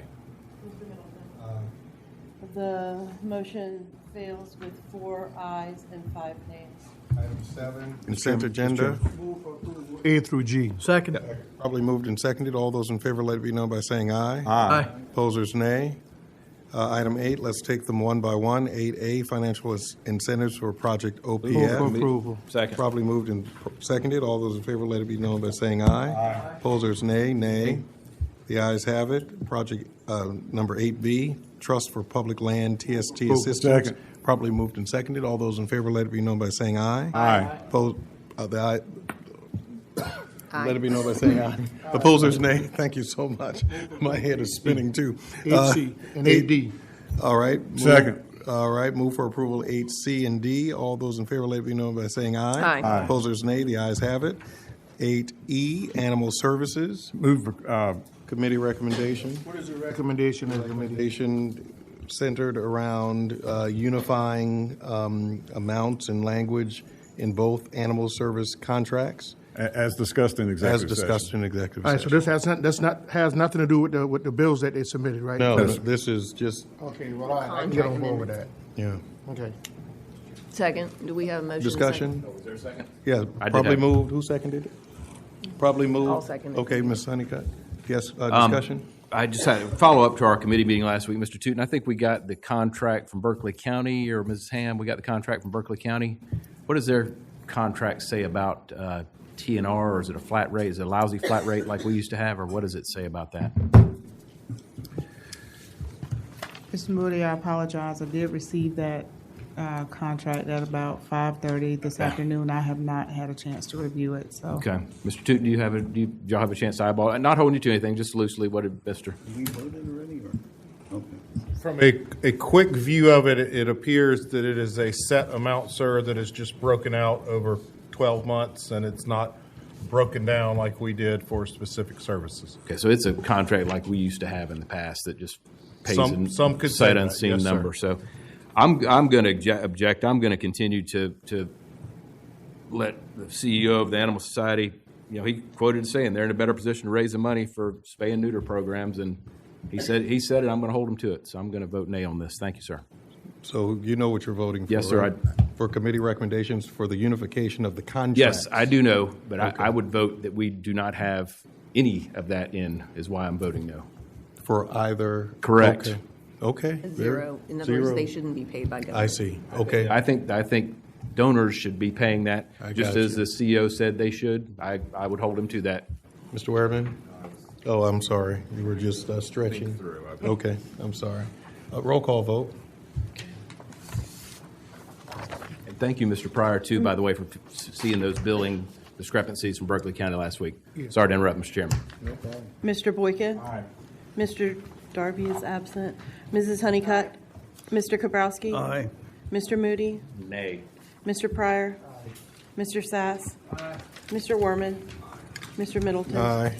The motion passes with 7 ayes, 1 nay, 1 absent. Council comments, Mr. Sass? None for me tonight, thank you. All right, to Mr. Boykin? Thank you so much, Mr. Wehrman. I did want to speak on a couple of things, Mr. Chairman, if you'll indulge me here. I mean, first, we heard a few comments about 10 Mile. I just wanted to remind folks, they are going through a process to get an overlay district done. And so, I think a lot of this is going to be addressed. I don't know that there's a way to speed up that process, but, I think that will sort of be a comprehensive sort of way of addressing those things. Yeah, I get it's going to be frustrating until that's done. I expect that's going to be done within the next, 2-3 months. Maybe it comes to council, maybe not. Before the end of the year, I think it will come to council. Or at least I hope it will. So, we are trying to work through that process. I think that is really the focus of folks' energy to address that problem. To the folks who came from the church, I would commend Councilman Moody for bringing this to our attention last time. I think the issue was we moved it to get some, sort of further investigation and get it, should be coming up on a committee agenda soon. It does take a while to pass these ordinances, so I hope we can get it moving next time, because I think that is just a really troubling situation out there. That common sense would dictate we could solve that. So, and then, I did want to revisit some of my remarks on last Thursday when we talked about Elbit. We got into that issue. I just wanted to sort of clarify for the public and for the record that Councilman Moody and Councilman Kabrowski both talked to me after the meeting and clarified they're not attacking me personally or victimizing me in any way. So to the extent I do think I reacted a little bit personal at one point there, and I want to apologize for taking it that way. I think everyone, as we have sort of been discussing, is free to speak on this issue, and it's an issue a lot of folks are clearly passionate about. I know we've got very charged feelings on both sides. And, to that point, I did visit with Elbit on Monday. I will say it didn't really change my position, but that's not really what I wanted to speak about. I think, I did just want to say publicly that I do not want this to be a time to sort of incite, escalation. I know folks are exercising their First Amendment rights out there and here in our council chambers on a regular basis, and I encourage that.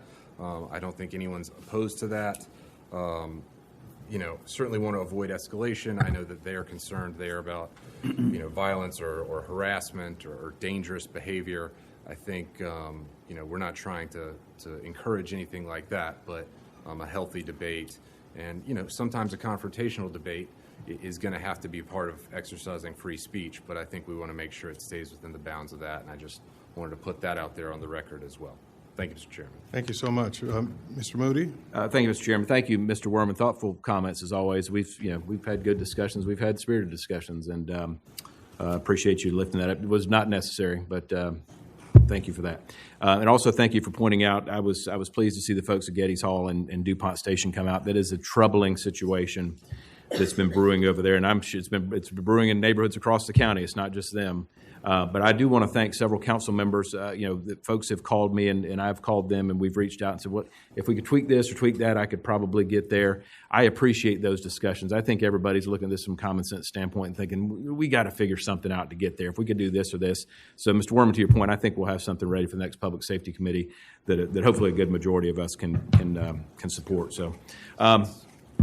Finally, public comments. There were some good ones tonight. Your folks certainly came out and rallied against that. I had a kind of chuckle to myself. The representative from an environmental agency criticizing our lack of infrastructure out on the islands. That's pretty rich, if you ask me. But I'll just end it there. Thank you, Chairman Middleton. Nothing from me, thank you. Mr. Pryor?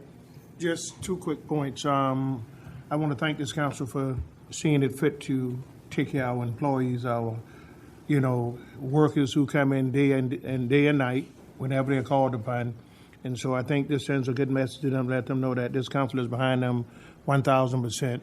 And also, Mr. Chairman, I would like to put on our next Finance Committee meeting we have 14 bailiffs that work down to the clerk's office. And they may be considered part-time, but they really do work full-time. They work, Monday through Friday, whenever they're called upon in the court. And there's 14 of them, and I would like to see each one of them get half of whatever the regular employee is, which is $14,000. And, if it has to come out of council contingency or some other way, Mr. Gile can figure it out. I'd like to bring that on discussion at our next meeting. Yes, sir. Vice Chair Kabrowski? I just wanted to say I heard what Councilman Darby said, but I think that the price of free speech is listening to things. It's easy, again, to when you hear things you agree with, but the price of free speech and the First Amendment is having to listen and hear things that you strongly disagree with, and that's what the First Amendment's about, and that's a strength, not a weakness. And again, as I said, I don't know how you can police thought, and that would go down a road to weaponize politics more than it is. So that was my thoughts on that. Thanks. Kabrowski, I didn't mean to come after you, but your speaking reminded me that I wanted to thank you for bringing the discussion about a potential millage reduction up.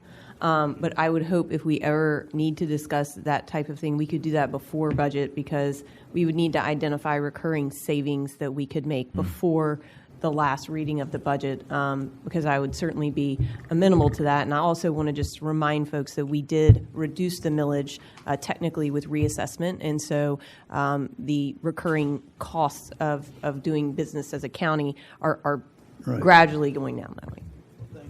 I brought it up because of the financial incentive issue, and I thought it'd be a way of distributing that with everybody. And that was my thought of why to bring it up. But thank you for your comments. Thank you, Madam Attorney. Mr. Administrator? No, sir. Madam Clerk? No, sir. Good night.